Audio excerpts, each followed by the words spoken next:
ਸੰਗਤ ਨੂੰ ਵਾਹਿਗੁਰੂ ਜੀ ਕਾ ਖਾਲਸਾ ਵਾਹਿਗੁਰੂ ਜੀ ਕੀ ਫਤਿਹ। ਸ਼੍ਰੀ ਗੁਰੂ ਗ੍ਰੰਥ ਸਾਹਿਬ ਦੇ ਅੰਗ ਨੰਬਰ 124 ਤੇ ਉੱਤੋਂ 4 ਪੰਕਤੀਆਂ ਛੱਡ ਕੇ ਹੈ। ਮਾਝ ਮਹਿਲਾ ਤੀਜਾ। ਰਾਗ ਦਾ ਨਾਮ ਹੈ ਮਾਝ, ਮਹਿਲਾ ਤੀਜਾ ਦਾ ਮਤਲਬ ਹੈ ਤੀਸਰੇ ਪਾਤਸ਼ਾਹ ਦੀ ਬਾਣੀ ਹੈ। ਇਸ ਗੁਫਾ ਮੈਂ ਅਖੁੱਟ ਭੰਡਾਰਾ, ਤਿਸ ਵਿੱਚ ਵਸੈ ਹਰ ਅਲਖ ਅਪਾਰ। ਆਪੇ ਗੁਪਤ ਪ੍ਰਗਟ ਹੈ ਆਪੇ, ਗੁਰ ਸ਼ਬਦੀ ਆਪ ਵੰਜਾਵਣਿਆ। ਤੀਸਰੇ ਪਾਤਸ਼ਾਹ ਕਹਿੰਦੇ ਇਸ ਗੁਫਾ ਮੈਂ, ਭਾਵ ਇਸ ਸਰੀਰ ਦੇ ਵਿੱਚ ਅਖੁੱਟ ਭੰਡਾਰਾ। ਅਖੁੱਟ ਹੁੰਦਾ ਜਿਹੜਾ ਨਾ ਮੁੱਕੇ, ਨਾ ਮੁੱਕਣ ਵਾਲਾ ਭੰਡਾਰਾ ਹੈ ਸਰੀਰ ਦੇ ਵਿੱਚ। ਹੁਣ ਉਹ ਭੰਡਾਰਾ ਕੀ ਆ? ਉਹ ਕਹਿੰਦੇ ਤਿਸ ਵਿੱਚ ਵਸੈ ਹਰ ਅਲਖ ਅਪਾਰ। ਇਸ ਗੁਫਾ ਦੇ ਵਿੱਚ, ਇਸ ਸਰੀਰ ਦੇ ਵਿੱਚ ਉਹ ਪਰਮਾਤਮਾ ਜੋ ਅਲਖ ਹੈ। ਅਲਖ ਹੁੰਦਾ ਜਿਹੜਾ ਦਿਖਾਈ ਨਾ ਦੇਵੇ, ਜਿਹੜਾ ਸਾਡੀ ਸਮਝ ਤੋਂ ਬਾਹਰ ਹੋਵੇ, ਉਹਨੂੰ ਕਹਿੰਦੇ ਅਲਖ। ਇਹਨੂੰ ਅਲਖ ਨਹੀਂ ਪੜ੍ਹਦੇ ਨਾ, ਲਖ, ਖੱਖੇ ਦੇ ਪੈਰ ਬਿੰਦੀ ਲਾ ਕੇ ਬੋਲਣਾ। ਅਲਖ ਜੋ ਦਿਖਾਈ ਨਾ ਦੇਵੇ, ਅਪਾਰ ਬੇਅੰਤ। ਇਸ ਵਿੱਚ ਉਹ ਪਰਮਾਤਮਾ ਵਸਦਾ ਹੈ ਜੋ ਅਦ੍ਰਿਸ਼ਟ ਹੈ, ਦਿਸਦਾ ਨਹੀਂ ਹੈ, ਅਤੇ ਜੋ ਬੇਅੰਤ ਹੈ। ਉਹ ਇਹ 'ਚ ਵਸਦਾ ਹੋਣ ਕਰਕੇ ਇਸ ਸਰੀਰ 'ਚ ਐਸਾ ਭੰਡਾਰਾ ਜਿਹੜਾ ਕਦੇ ਮੁੱਕਦਾ ਹੀ ਨਹੀਂ ਹੈਗਾ। ਆਪੇ ਗੁਪਤ ਪ੍ਰਗਟ ਹੈ ਆਪੇ, ਗੁਰ ਸ਼ਬਦੀ ਆਪ ਵੰਜਾਵਣਿਆ।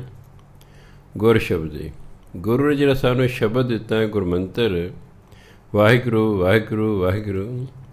ਇਸ ਗੁਰਮੰਤਰ ਦੀ ਕਿਰਪਾ ਨਾਲ ਅੰਦਰੋਂ ਆਪ ਹੁੰਦਾ ਹਉਮੈ, ਅੰਦਰੋਂ ਹਉਮੈ ਵੰਜਾਵਣਾ ਹੁੰਦਾ, ਖਤਮ ਹੋ ਜਾਣਾ।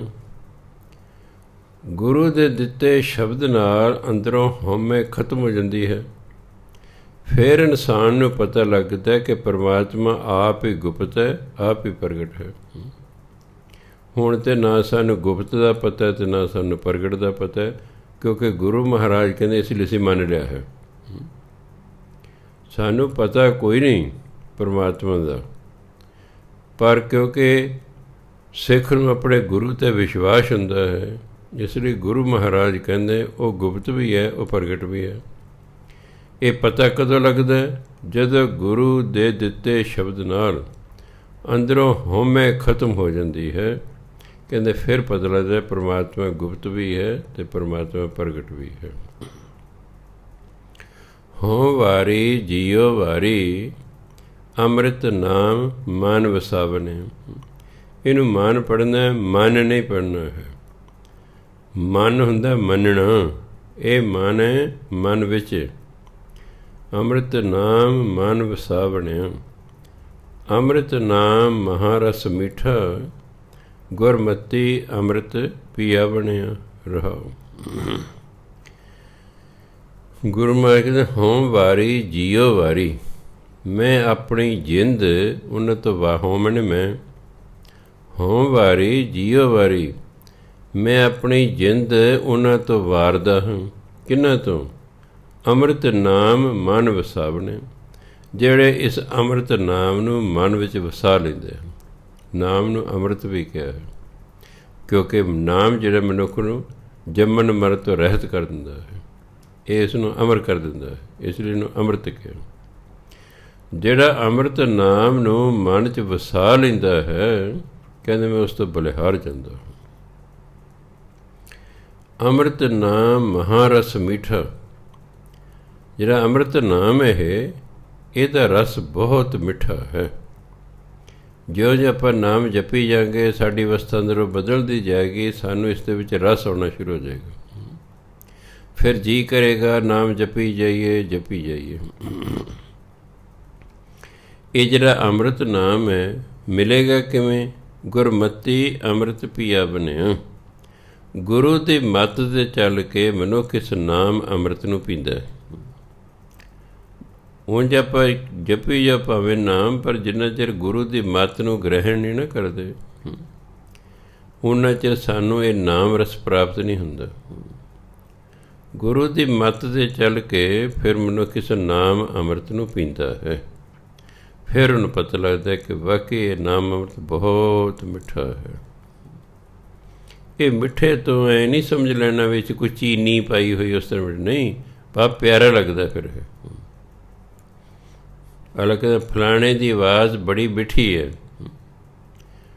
ਮਿੱਠੀ ਤੋਂ ਮਤਲਬ ਇੱਥੇ ਹੈ ਵੀ ਬੜੀ ਪਿਆਰੀ ਆਵਾਜ਼ ਹੈ, ਬੜੀ ਸੁਰੀਲੀ ਆਵਾਜ਼ ਹੈ, ਤਾਂ ਫਲਾਣੇ ਦੀ ਆਵਾਜ਼ ਬੜੀ ਮਿੱਠੀ ਹੈ।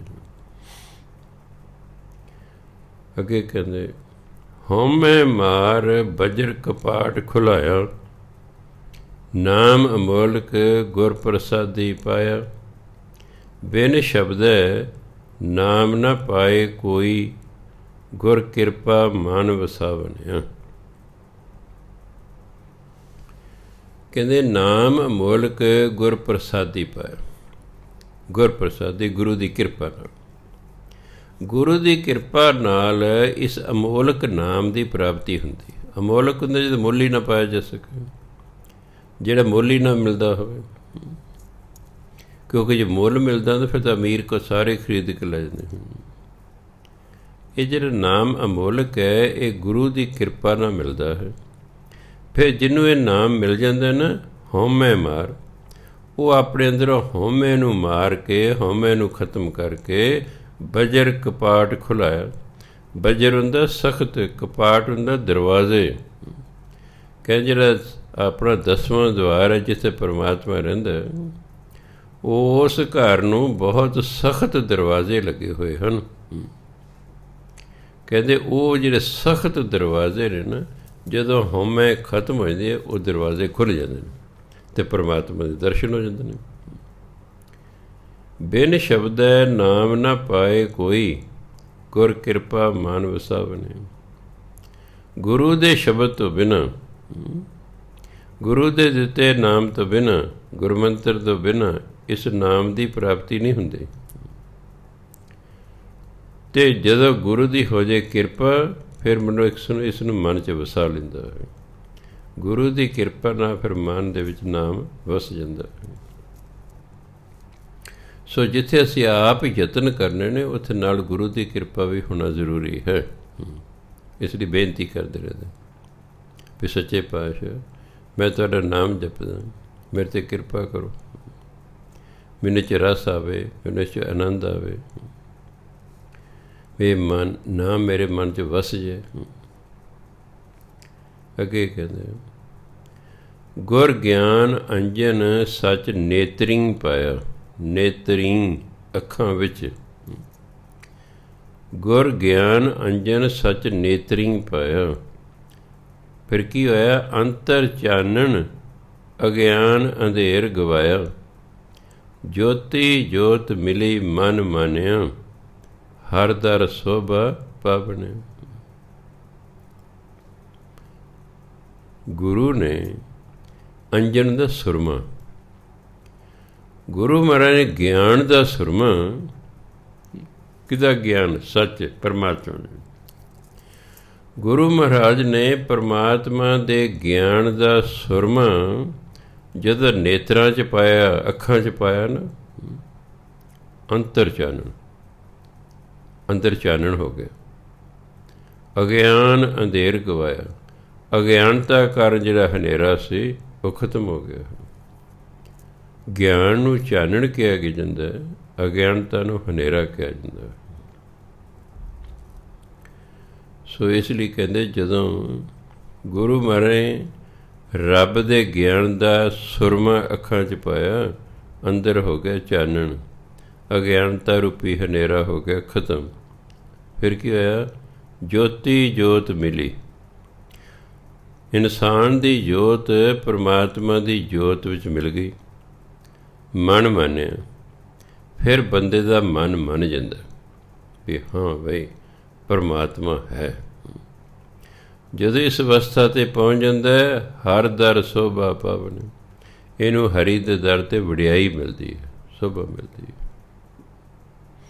ਵੀ ਤੂੰ ਪਰਮਾਤਮਾ ਦੇ ਨਾਮ ਨੂੰ ਹਿਰਦੇ 'ਚ ਵਸਾ ਕੇ ਆਇਆ ਹਾਂ, ਕਿਉਂਕਿ ਸਾਨੂੰ ਤਾਂ ਪਰਮਾਤਮਾ ਨੇ ਧਰਮ ਅਨੁਸਾਰ ਨਾਮ ਜਪਣ ਲਈ ਭੇਜਿਆ।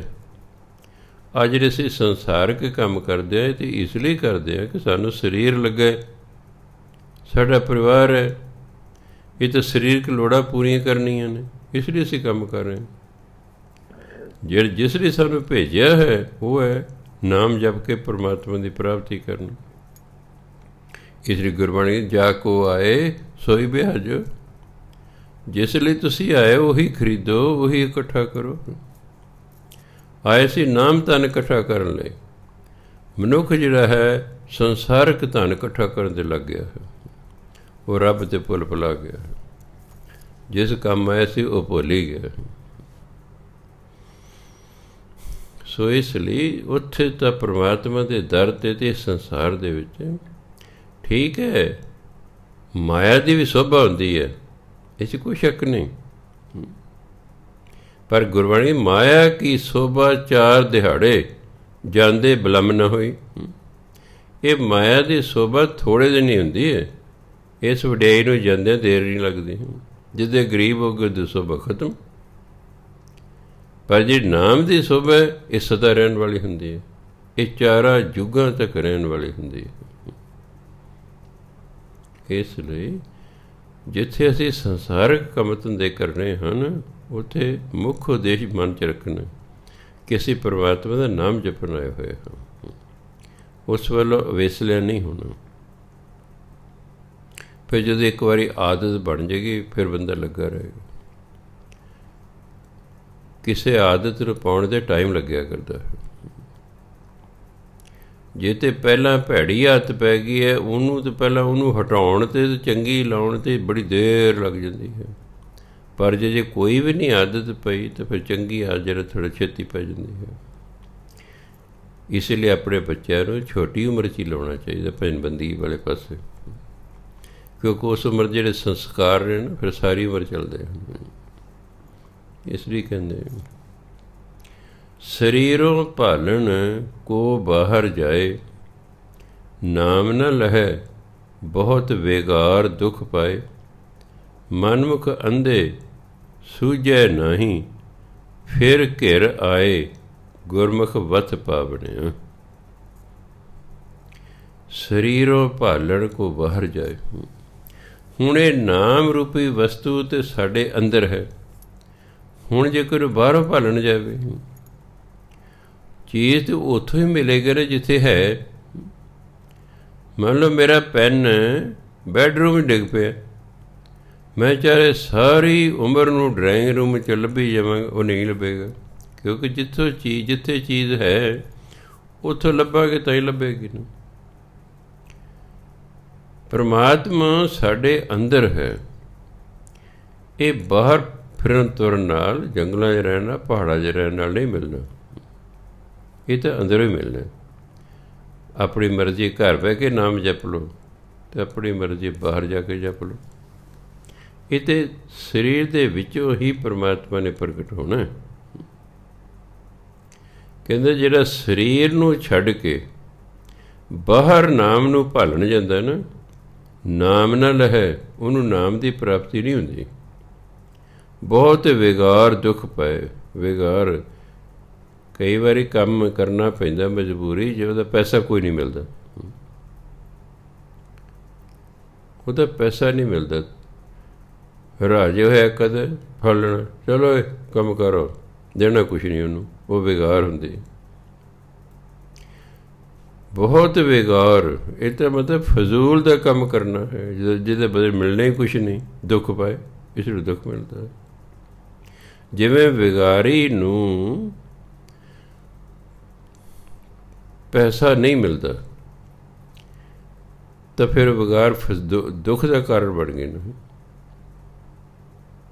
ਇਸ ਲਈ ਜੇ ਸਰੀਰੋਂ ਬਾਹਰ ਭਾਲੇਗਾ ਤਾਂ ਉਸ ਵਿਗਾਰੀ ਦੀ ਤਰ੍ਹਾਂ ਹੈ ਜਿਸ ਤੋਂ ਕੰਮ 'ਤੇ ਲਿਆ ਜਾ ਰਿਹਾ ਪਰ ਫਾਇਦਾ ਕੋਈ ਨਹੀਂ।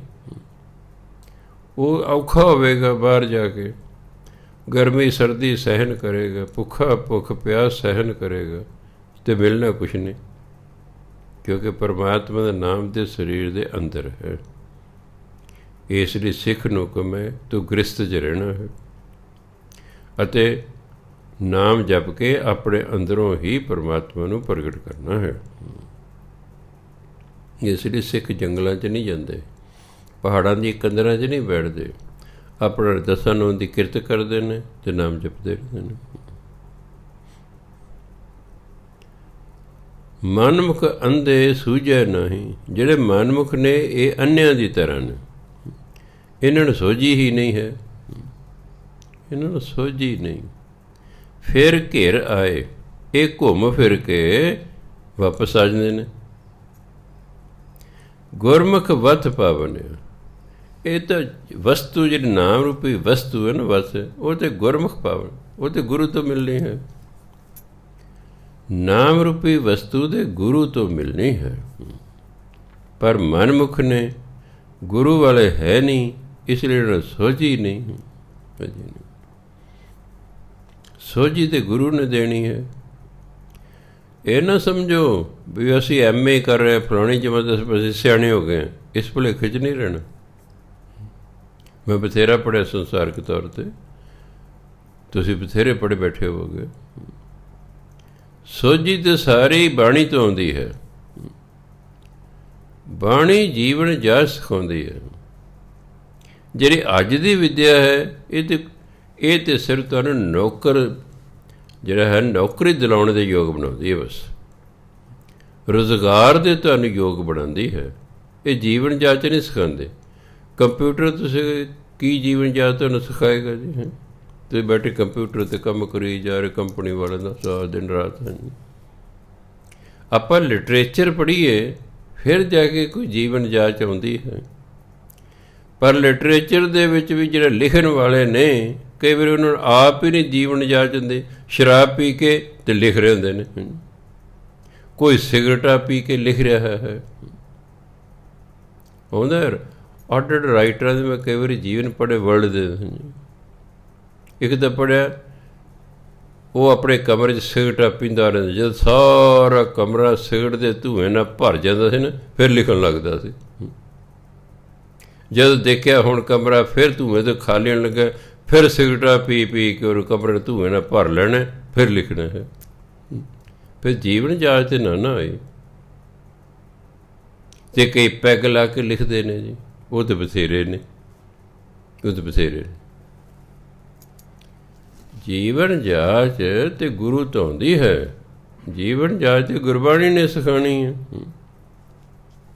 ਗੁਰ ਮਿਲ ਚੱਜ ਆਚਾਰ ਸਿੱਖ, ਤੁਝ ਕਦੇ ਨਾ ਲੱਗੇ ਦੁੱਖ। ਗੁਰੂ ਨੂੰ ਮਿਲ ਕੇ ਜੀਵਨ ਜਾਚ ਸਿੱਖ।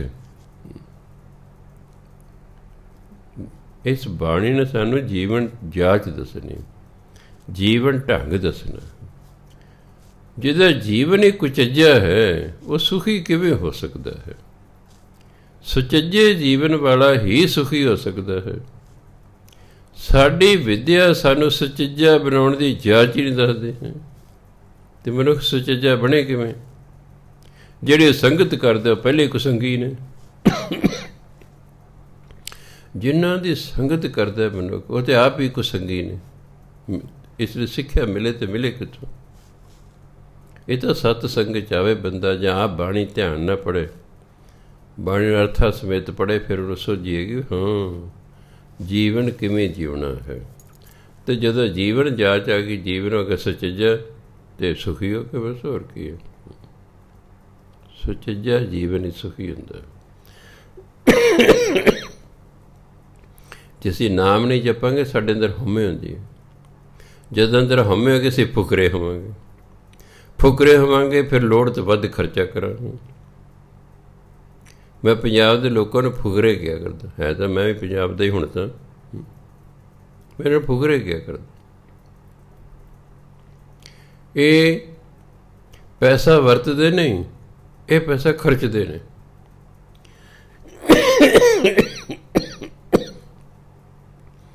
ਹੁਣ ਦੇਖੋ, ਕਰੋਨਾ ਕਰਕੇ 10 ਬੰਦੇ ਜਾਂਦੇ ਨੇ ਵਿਆਹ 'ਤੇ, ਹੋ ਜਾਂਦੇ ਨੇ ਵਿਆਹ, ਅਤੇ ਜ਼ਰੂਰੀ 500 ਬੰਦੇ ਹੇੜ ਇਕੱਠੀ ਕਰਨੀ ਹੈ ਜੀ। ਵਿਆਹ ਤਾਂ 10 'ਚ ਵੀ ਹੋ ਗਿਆ। ਹੁਣ ਸਰਕਾਰ 10 ਇਸ ਲਈ ਨਹੀਂ ਲਾਗੂ ਕਰ ਸਕਦੀ ਕਿ ਜਿੰਨੇ ਪੈਲਸ ਨੇ ਤਾਂ ਸਾਰੇ ਭੁੱਖੇ ਮਰ ਜਾਣਗੇ। ਹੁਣ ਉਹਨਾਂ ਦਾ ਕੀ ਬਣੇਗਾ ਜੀ? ਉਹ ਤਾਂ ਰੌਲਾ ਪੈ ਜਾਏਗਾ, ਸਾਰਾ ਹੱਲਾ ਗੁੱਲਾ ਮਚੇਗਾ ਜੀ। ਹਾਂ ਦੱਸੋ ਅਸੀਂ ਕਿਤੇ ਜਾਈਏ? ਤਾਂ ਕਰੋੜਾਂ ਰੁਪਈਏ ਲਾ ਕੇ ਪੈਲਸ ਤਿਆਰ ਕੀਤੇ ਨੇ ਅਤੇ 10 ਬੰਦੇ ਲਈ ਤਾਂ ਕੋਈ ਪੈਲਸ ਨਹੀਂ ਲਏਗਾ। ਸਰਕਾਰਾਂ ਦੀਆਂ ਆਪਣੀਆਂ ਮਜਬੂਰੀਆਂ ਹੁੰਦੀਆਂ। ਹੁਣ ਵੀ 10 ਬੰਦਿਆਂ ਦਾ ਵਿਆਹ ਹੋ ਰਹੇ ਨੇ ਕਿ ਨਹੀਂ? ਕੁਝ ਹਜ਼ਾਰ ਨਾਲ ਹੀ ਸਰ ਜਾਣਾ, ਨਹੀਂ ਤਾਂ ਲੱਖਾਂ ਰੁਪਈਏ ਲਾਉਣੇ। ਜੇ ਕੁਝ ਹਜ਼ਾਰਾਂ ਨਾਲ ਸਰਦਾ, ਜ਼ਰੂਰੀ ਲੱਖਾਂ ਰੁਪਈਏ ਲਾਉਣੇ ਨੇ ਨਾ। ਅਸੀਂ ਫੁਕਰੇ ਹਾਂ ਇਸ ਕਰਕੇ।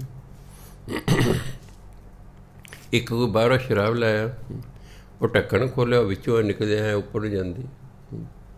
ਮੈਂ ਦੱਸ ਲੈ ਉਹਨੂੰ ਡੋਲੀ ਜਾ ਰਹੇ ਬਸ। ਪਨੀ ਸ਼ੈਂਪੇਨ ਉਹਨੂੰ ਕੀ ਕਹਿੰਦੇ ਸੀ, ਨਾ ਨਹੀਂ ਪਤਾ। ਮੈਂ ਤਾਂ ਕਿ ਇਹਨੂੰ ਕਹਿੰਦੇ ਫੁਕਰੇ। ਸਾਡਾ ਇੱਕ ਟੀਚਰ ਸੀ, ਦੂਜੇ ਟੀਚਰ ਦੇ ਲੜਕੇ ਦੀ ਸ਼ਾਦੀ ਸੀ। ਉਹ ਚੰਡੀਗੜ੍ਹ ਦਾ ਰਹਿਣ ਵਾਲਾ ਸੀ। ਉਹਨੇ ਰਿਸੈਪਸ਼ਨ 'ਤੇ ਸਟਾਫ ਨੂੰ ਸੱਦ ਲਿਆ। ਜਿਹੜੇ ਪੀਣ ਪੂਣ ਦੇ ਸ਼ੌਕੀਨ ਸਨ ਉਹ ਚਲੇ ਗਏ। ਸਾਡੇ ਬਾਰੇ ਵੈਸ਼ਨੂੰ ਰਹਿ ਗਏ ਵੀ ਕੀ ਫਾਇਦਾ, ਇੱਥੇ ਆਊਗਾ ਉਹਨੂੰ ਸ਼ਗਨ ਦੇ ਦਾਂਗੇ। ਇੱਕ ਬੰਦਾ ਕਹਿੰਦਾ ਆਪ ਹੀ ਮੈਨੂੰ ਸੁਣਾਵੇ ਅਗਲੇ ਦਿਨ। ਕਹਿੰਦਾ ਜੈਮਲ ਸਿੰਘ ਜੀ, ਮੈਂ 600 ਰੁਪਈਆ ਲੈ ਕੇ ਘਰੋਂ ਚੱਲਿਆ। ਭਲੇ ਜ਼ਮਾਨੇ ਸਨ ਇਹ, ਅੱਜ ਤੋਂ ਕੋਈ 30 ਸਾਲ ਪਹਿਲਾਂ ਦੀ ਗੱਲ ਹੋਣੀ, ਘੱਟ ਤੋਂ ਘੱਟ। ਮੈਂ ਸੋਚਿਆ 500 ਸ਼ਗਨ ਦੇ ਆਵਾਂਗਾ ਵੀ 50 ਰੁਪਏ ਚੰਡੀਗੜ੍ਹ ਜਾਣ ਦੇ, 50 ਆਉਣ ਦੇ। ਕਹਿੰਦਾ ਉੱਥੇ 50 ਤਾਂ ਮੇਰੇ ਜਾਂਦੇ ਲੱਗ ਗਏ, ਬਾਕੀ 550 ਰਹਿ ਗਏ। ਉਹਨਾਂ ਉੱਥੇ ਮੈਂ ਸ਼ਕਤੀ ਵਾਟਰ ਪੀ ਕੇ ਮੈਨੂੰ ਭੁੱਲ ਹੀ ਗਿਆ। ਮੈਂ ਸਾਰੇ ਦੇ ਸਾਰੇ ਹੀ ਵਾਰ ਤੇ ਉਹ ਕੰਜਰੀਆਂ ਤੋਂ। ਜਦੋਂ ਕਹਿੰਦਾ ਵਾਪਸ ਆ ਰਿਹਾ, ਸ਼ਰਾਬ ਪੀਤੀ ਹੈ ਬਸ, ਅਖੀਰਲੀ ਬਸ ਸਰਦੀਆਂ ਦਾ ਬਸ ਬਹਿ ਗਿਆ। ਜਦੋਂ ਕਹਿੰਦਾ ਜ਼ੀਰਕਪੁਰ ਕੋ ਆਏ ਨਾ ਅਤੇ ਕੰਡਕਟਰ ਆ ਗਿਆ, ਹਾਂਜੀ ਟਿਕਟ ਕਟਾਓ ਜੀ। ਮੈਂ ਕਿਹਾ ਜੇਬ 'ਚ ਹੱਥ ਮਾਰੇ, ਪੈਸੇ ਕੋਈ ਨਹੀਂ। ਕਹਿੰਦੇ ਹੇਠਾਂ ਉਤਰੋ, ਕਹਿੰਦੇ ਹੇਠਾਂ ਉਤਰੋ। ਮੈਂ ਕਿਹਾ ਵੀ ਆਖਰੀ ਬੱਸ ਹੈ, ਜੇਬ 'ਚ ਪੈਸਾ ਕੋਈ ਨਹੀਂ, ਬਾਹਰ ਸਰਦੀਆਂ ਨੇ। ਮੈਂ ਉਹਦੇ ਬੜੇ ਤਰਲੇ ਕੱਢੇ ਵੀ ਮੈਂ ਪਟਿਆਲੇ ਫਲਾਣੇ ਜਾਣਦਾ ਬੱਸ ਸਟੈਂਡ 'ਤੇ, ਮੈਂ ਤੈਨੂੰ ਉੱਥੇ ਆ ਕੇ ਕਿਹਾ ਚੱਲ ਸ਼ਰਾਬੀ ਇਸ ਤਰੀਕੇ ਹੇਠਾਂ ਸ਼ਰਾਬਾ ਪੀ ਕੇ ਬਹਿ ਹੇਠਾਂ ਉਤਰੋ। ਕੁਦਰਤੀ ਉਹਦਾ ਕੋਈ ਦੋਸਤ ਸੀ ਅਗਲੀ ਸੀਟ 'ਤੇ ਬੈਠਾ, ਉਹਨੇ ਆਵਾਜ਼ ਸੁਣ ਲਈ। ਉਹ ਕੰਡਕਟਰ ਕਹਿੰਦਾ ਆ ਜਾ ਮੈਂ ਇਹਦੀ ਟਿਕਟ ਕਟਾ ਲੈਣਾ। ਕਹਿੰਦਾ ਜੈਮਲ ਸਾਹਿਬ ਬੜੀ ਬੇਇੱਜ਼ਤੀ ਹੋਈ। ਹਾਂ ਉਹ ਤਾਂ ਚੱਲ ਕੁਦਰਤੀ ਉਹ ਟੱਕਰ ਗਿਆ। ਮੈਂ ਹੁਣ ਕਹਿੰਦਾ ਹੁਣ ਨਹੀਂ ਮੈਂ ਕਿਤੇ ਜਾ ਕੇ ਪੀਂਦਾ, ਪਰ ਕਿੱਥੇ ਲੋਕ ਪੀਣ ਪੂਣ ਵਾਲੇ ਹਟਦੇ ਨੇ। ਸੋ ਇਸ ਲਈ ਅਸੀਂ ਫੁਕਰੇ ਲੋਕ ਹਾਂ, ਲੋੜ ਤੋਂ ਵੱਧ ਖਰਚੇ ਕਰਦੇ ਹਾਂ, ਫਿਰ ਕਰਜ਼ੇ ਚੜ੍ਹਾ ਲੈਂਦੇ ਹਾਂ, ਉਹ ਉਤਰਦੇ ਹੀ ਨਹੀਂ ਹੈਗੇ। ਅਤੇ ਫਿਰ ਜੋ ਹੁਣ ਆਤਮ ਹੱਤਿਆ ਕਰੋ, ਫਿਰ ਹੁਣ ਕੀ ਹੋ ਸਕਦਾ ਹੈ। ਸੋ ਗੁਰੂ ਮਹਾਰਾਜ ਕਿਰਪਾ ਕਰ, ਸਤ ਸੰਗਤ ਕਰਨੀ ਨਹੀਂ, ਜੀਵਨ ਜਾਚ ਆਉਣੀ ਨਹੀਂ, ਐਂ ਫਿਰ ਧੱਕੇ ਥੋੜ੍ਹਾ ਜਿਹੀ ਜ਼ਿੰਦਗੀ ਖਾਈ ਜਾਣੀ। ਗੁਰੂ ਮਹਾਰਾਜ ਕਹਿੰਦੇ ਗੁਰ ਪ੍ਰਸਾਦੀ ਸੱਚਾ ਹਰ ਪਾਏ, ਮਨ ਤਨ ਵੇਖੈ ਹਉਮੈ ਮੈਲ ਜਾਏ, ਬੈਸ ਸੁਥਾਨ ਸਦ ਹਰ ਗੁਣ ਗਾਵੇ, ਸੱਚੇ ਸ਼ਬਦ ਸਮਾਵਣਿਆ। ਗੁਰ ਪ੍ਰਸਾਦੀ, ਗੁਰੂ ਦੀ ਕਿਰਪਾ ਨਾਲ ਸੱਚਾ ਹਰ ਪਾਏ, ਸਦਾ ਰਹਿਣ ਵਾਲਾ। ਸਦਾ ਰਹਿਣ ਵਾਲਾ ਜੋ ਪਰਮਾਤਮਾ ਹੈ, ਗੁਰੂ ਦੀ ਕਿਰਪਾ ਨਾਲ ਮਨੁੱਖ ਉਸ ਨੂੰ ਪਾ ਲੈਂਦਾ ਹੈ। ਮਨ ਤਨ ਵੇਖੇ ਹਉਮੈ ਮੈਲ ਜਾਏ, ਉਹ ਆਪਣੇ ਮਨ ਵਿੱਚ ਅਤੇ ਆਪਣੇ ਤਨ 'ਚ ਵੇਖਦਾ। ਅਸੀਂ ਤਾਂ ਆਪਣੇ ਮਨ ਨੂੰ ਵੇਖਦੇ ਹੀ ਨਹੀਂ ਹੈਗੇ। ਮੈਂ ਕੱਲ੍ਹ ਵੀ ਕਿਹਾ ਸੀ, ਅਸੀਂ ਆਪਣੇ ਮਨ ਨੂੰ ਵੇਖ ਹੀ ਨਹੀਂ ਰਹੇ ਕਿ ਇਸ ਵੇਲੇ ਕੀ ਸੋਚੀ ਜਾ ਰਿਹਾ ਹੈ, ਇਹ ਮੇਰੇ ਤੋਂ ਕੀ ਕਰਾਉਣਾ ਚਾਹੁੰਦਾ ਹੈ। ਜੇ ਅਸੀਂ ਮਨ ਦੇ ਆਖੇ ਲੱਗ ਗਏ ਨਾ, ਯਾਦ ਰੱਖ, ਜਿਹੜਾ ਕੰਮ ਵੀ ਅਸੀਂ ਮਨ ਦੇ ਆਖੇ ਲਾ ਕੇ ਕਰਾਂਗੇ ਉਹੀ ਦੁੱਖ ਰੂਪ ਹੋ ਜਾਏਗਾ। ਮਨ ਨੂੰ ਤੁਸੀਂ ਐਂ ਸਮਝੋ ਵੀ ਇਹ ਕੁਸੰਗੀ ਹੈ। ਆਪਾਂ ਕਿਸੇ ਕੁਸੰਗੀ ਦੇ ਦੋਸਤ ਬਣ ਜਾਈਏ ਤਾਂ ਅਸੀਂ ਵੀ ਕੁਸੰਗੀ ਹੋ ਜਾਵਾਂਗੇ। ਮਨ ਜਨਮਾਂ ਜਨਮਾਂਤਰਾਂ ਤੋਂ ਮੈਲਾ ਹੈ, ਇਸ ਲਈ ਭੈੜਾ ਹੈ। ਜਦ ਤੁਸੀਂ ਭੈੜੇ ਬੰਦੇ ਦੀ ਗੱਲ ਮੰਨੋਗੇ ਤੁਸੀਂ ਦੁੱਖ ਹੀ ਦੁੱਖ ਪਾਓਗੇ। ਭੈੜੇ ਬੰਦੇ ਤੁਹਾਨੂੰ ਚੰਗੀ ਸਲਾਹ ਦੇਣੀ ਨਹੀਂ ਹੈਗੀ। ਭੈੜੇ ਬੰਦੇ ਨੇ ਕਦੇ ਚੰਗੀ ਸਲਾਹ ਨਹੀਂ ਦੇਣੀ ਹੁੰਦੀ। ਕਿ ਇੱਕ ਪੀਣ ਵਾਲਾ ਕਦੇ ਕਿ ਸਲਾਹ ਦੇਵੇਗਾ ਕਿ ਭਾਈ ਤੂੰ ਵੈਸ਼ਨੂੰ ਰਹਿ? ਉਹ ਤਾਂ ਕਹੇਗਾ ਇਹ ਤਾਂ ਕਮਲੇ ਨੇ, ਖਾਂਦੇ ਨਹੀਂ ਪੀਂਦੇ ਨਹੀਂ, ਜੈਸੇ ਆਏ ਜੈਸੇ ਨਾ, ਖਾਓ ਪੀਓ ਐਸ਼ ਕਰੋ। ਹੁਣ ਇਹੀ ਕਹਿਣਾ, ਵੇਖਦੇ ਰਹਿਣਾ ਮਨ ਨੂੰ, ਆਦਤ ਪਾਓ ਮਨ ਨੂੰ ਵੇਖਣ ਦੀ ਵੀ ਇਹ ਕਰਦਾ ਕੀ ਹੈ। ਜੇ ਕਿਤੇ ਅਸੀਂ ਮਨ ਨੂੰ ਵੇਖਣ ਦੀ ਆਦਤ ਪਾ ਲਈਏ ਨਾ, ਅਤੇ ਇਹਦੀਆਂ ਚਾਲਾਂ ਤੋਂ ਸੁਚੇਤ ਹੋ ਜਾਈਏ, ਫਿਰ ਅਸੀਂ ਗਲਤੀਆਂ ਤੋਂ ਬਚੇ ਰਹਿ ਸਕਦੇ ਹਾਂ। ਨਹੀਂ ਤਾਂ ਇਹਨੇ ਸਾਡੇ ਤੋਂ ਗਲਤੀ ਤਾਂ ਫਿਰ ਕਰਾ ਹੀ ਦੇਣੀ ਹੈ। ਅਤੇ ਜਦ ਅਸੀਂ ਗਲਤੀ ਕਰਾਂਗੇ ਤਾਂ ਫਿਰ ਜੇਲਾਂ ਸਾਡੇ ਲਈ ਬਣੀਆਂ ਹੋਈਆਂ ਨੇ। ਸਰਵੇ ਕਰ ਲਓ ਕਿਹੜੇ ਕਿਹੜੇ ਉੱਥੇ ਗਏ। 95% ਜੇਲ੍ਹ 'ਚ ਉਹ ਲੋਕ ਬੈਠੇ ਨੇ ਜਿਨ੍ਹਾਂ ਮਨ ਦੇ ਆਖੇ ਲੱਗੇ, ਮਨ ਨੇ ਉਹਨੇ ਤਾਂ ਮਾੜੇ ਕੰਮ ਕਰਵਾਤੇ, ਨਤੀਜਾ ਜੇਲ੍ਹਾਂ ਹੋ ਗਈਆਂ। ਇਸ ਲਈ ਜਦੋਂ ਗੁਰੂ ਦੀ ਕਿਰਪਾ ਨਾਲ ਹਰੀ ਦੀ ਪ੍ਰਾਪਤੀ ਹੁੰਦੀ ਹੈ, ਮਨੁੱਖ ਆਪਣੇ ਮਨ ਤਨ 'ਚ ਵੇਖਦਾ ਹੈ ਵੀ ਮੇਰਾ ਸਰੀਰ ਕੀ ਕਰਨ ਲੱਗਾ, ਮੇਰਾ ਮਨ ਕੀ ਕਰਨ ਲੱਗਾ। ਜਦੋਂ ਇਸ ਤਰ੍ਹਾਂ ਵੇਖਦੇ ਨਾ, ਹਉਮੈ ਮੈਲ ਜਾਏ। ਹਉਮੈ ਜਿਹੜੀ ਮਨ ਨੂੰ ਮੈਲ ਲੱਗੀ ਹੈ ਨਾ, ਉਹ ਫਿਰ ਲੈ ਜਾਂਦੀ ਹੈ। ਜਦੋਂ ਮੈਲ ਲੈ ਗਈ, ਮਨ ਸਾਫ਼ ਹੋ ਗਿਆ। ਜਦੋਂ ਮਨ ਸਾਫ਼ ਹੋ ਗਿਆ, ਇਹ ਤਾਂ ਸਹੀ ਗਾਈਡ ਕਰਨਾ ਸ਼ੁਰੂ ਕਰ ਦੇਗਾ। ਕਿਉਂਕਿ ਮੰਨ ਲਓ ਇੱਕ ਬੰਦਾ ਪਹਿਲਾਂ ਪੀਂਦਾ, ਫਿਰ ਉਹ ਛੱਡ ਦਿੰਦਾ ਪੀਣੋਂ। ਜਦੋਂ ਪੀਣੋਂ ਹਟ ਜਾਂਦਾ, ਫਿਰ ਉਹ ਦੂਜਿਆਂ ਨੂੰ ਵੀ ਕਹਿੰਦਾ ਭਾਈ ਨਹੀਂ ਪੀਣੀ ਚਾਹੀਦੀ, ਪੀਣੋਂ ਹਟ, ਤਾਂ ਹੀ ਗਾਈਡ ਕਰੇਗਾ ਨਾ, ਆਪ ਸੁਧਰ ਗਿਆ। ਜਦੋਂ ਮਨ ਤੋਂ ਮੈਲ ਲੈ ਗਈ, ਮਨ ਨਿਰਮਲ ਹੋ ਗਿਆ, ਇਹ ਗਿਆ ਸੁਧਰ, ਇਸ ਨੇ ਸਾਨੂੰ ਫਿਰ ਠੀਕ ਗਾਈਡ ਕਰਨਾ। ਬੈਸ ਸੁਥਾਨ ਸਦ ਹਰ ਗੁਣ ਗਾਵੇ। ਫਿਰ ਇਹੀ ਮਨ ਜਿਹੜਾ ਹੈ ਚੰਗੇ ਥਾਂ 'ਤੇ ਬੈਠ ਕੇ, ਪਰ ਚੰਗਾ ਥਾਂ ਸਤ ਸੰਗਤ ਨੂੰ ਗਿਣਿਆ ਗਿਆ ਹੈ। ਸਤ ਸੰਗਤ 'ਚ ਬੈਠ ਕੇ ਸਦਾ ਹਰੀ ਦੇ ਗੁਣ ਗਾਉਂਦਾ ਹੈ। ਸੱਚਾ ਸ਼ਬਦ ਸਮਾਵਣੇ, ਅਤੇ ਪਰਮਾਤਮਾ ਦੇ ਨਾਮ ਰਾਹੀਂ ਪਰਮਾਤਮਾ ਦੇ ਵਿੱਚ ਲੀਨ ਹੋ ਜਾਂਦਾ।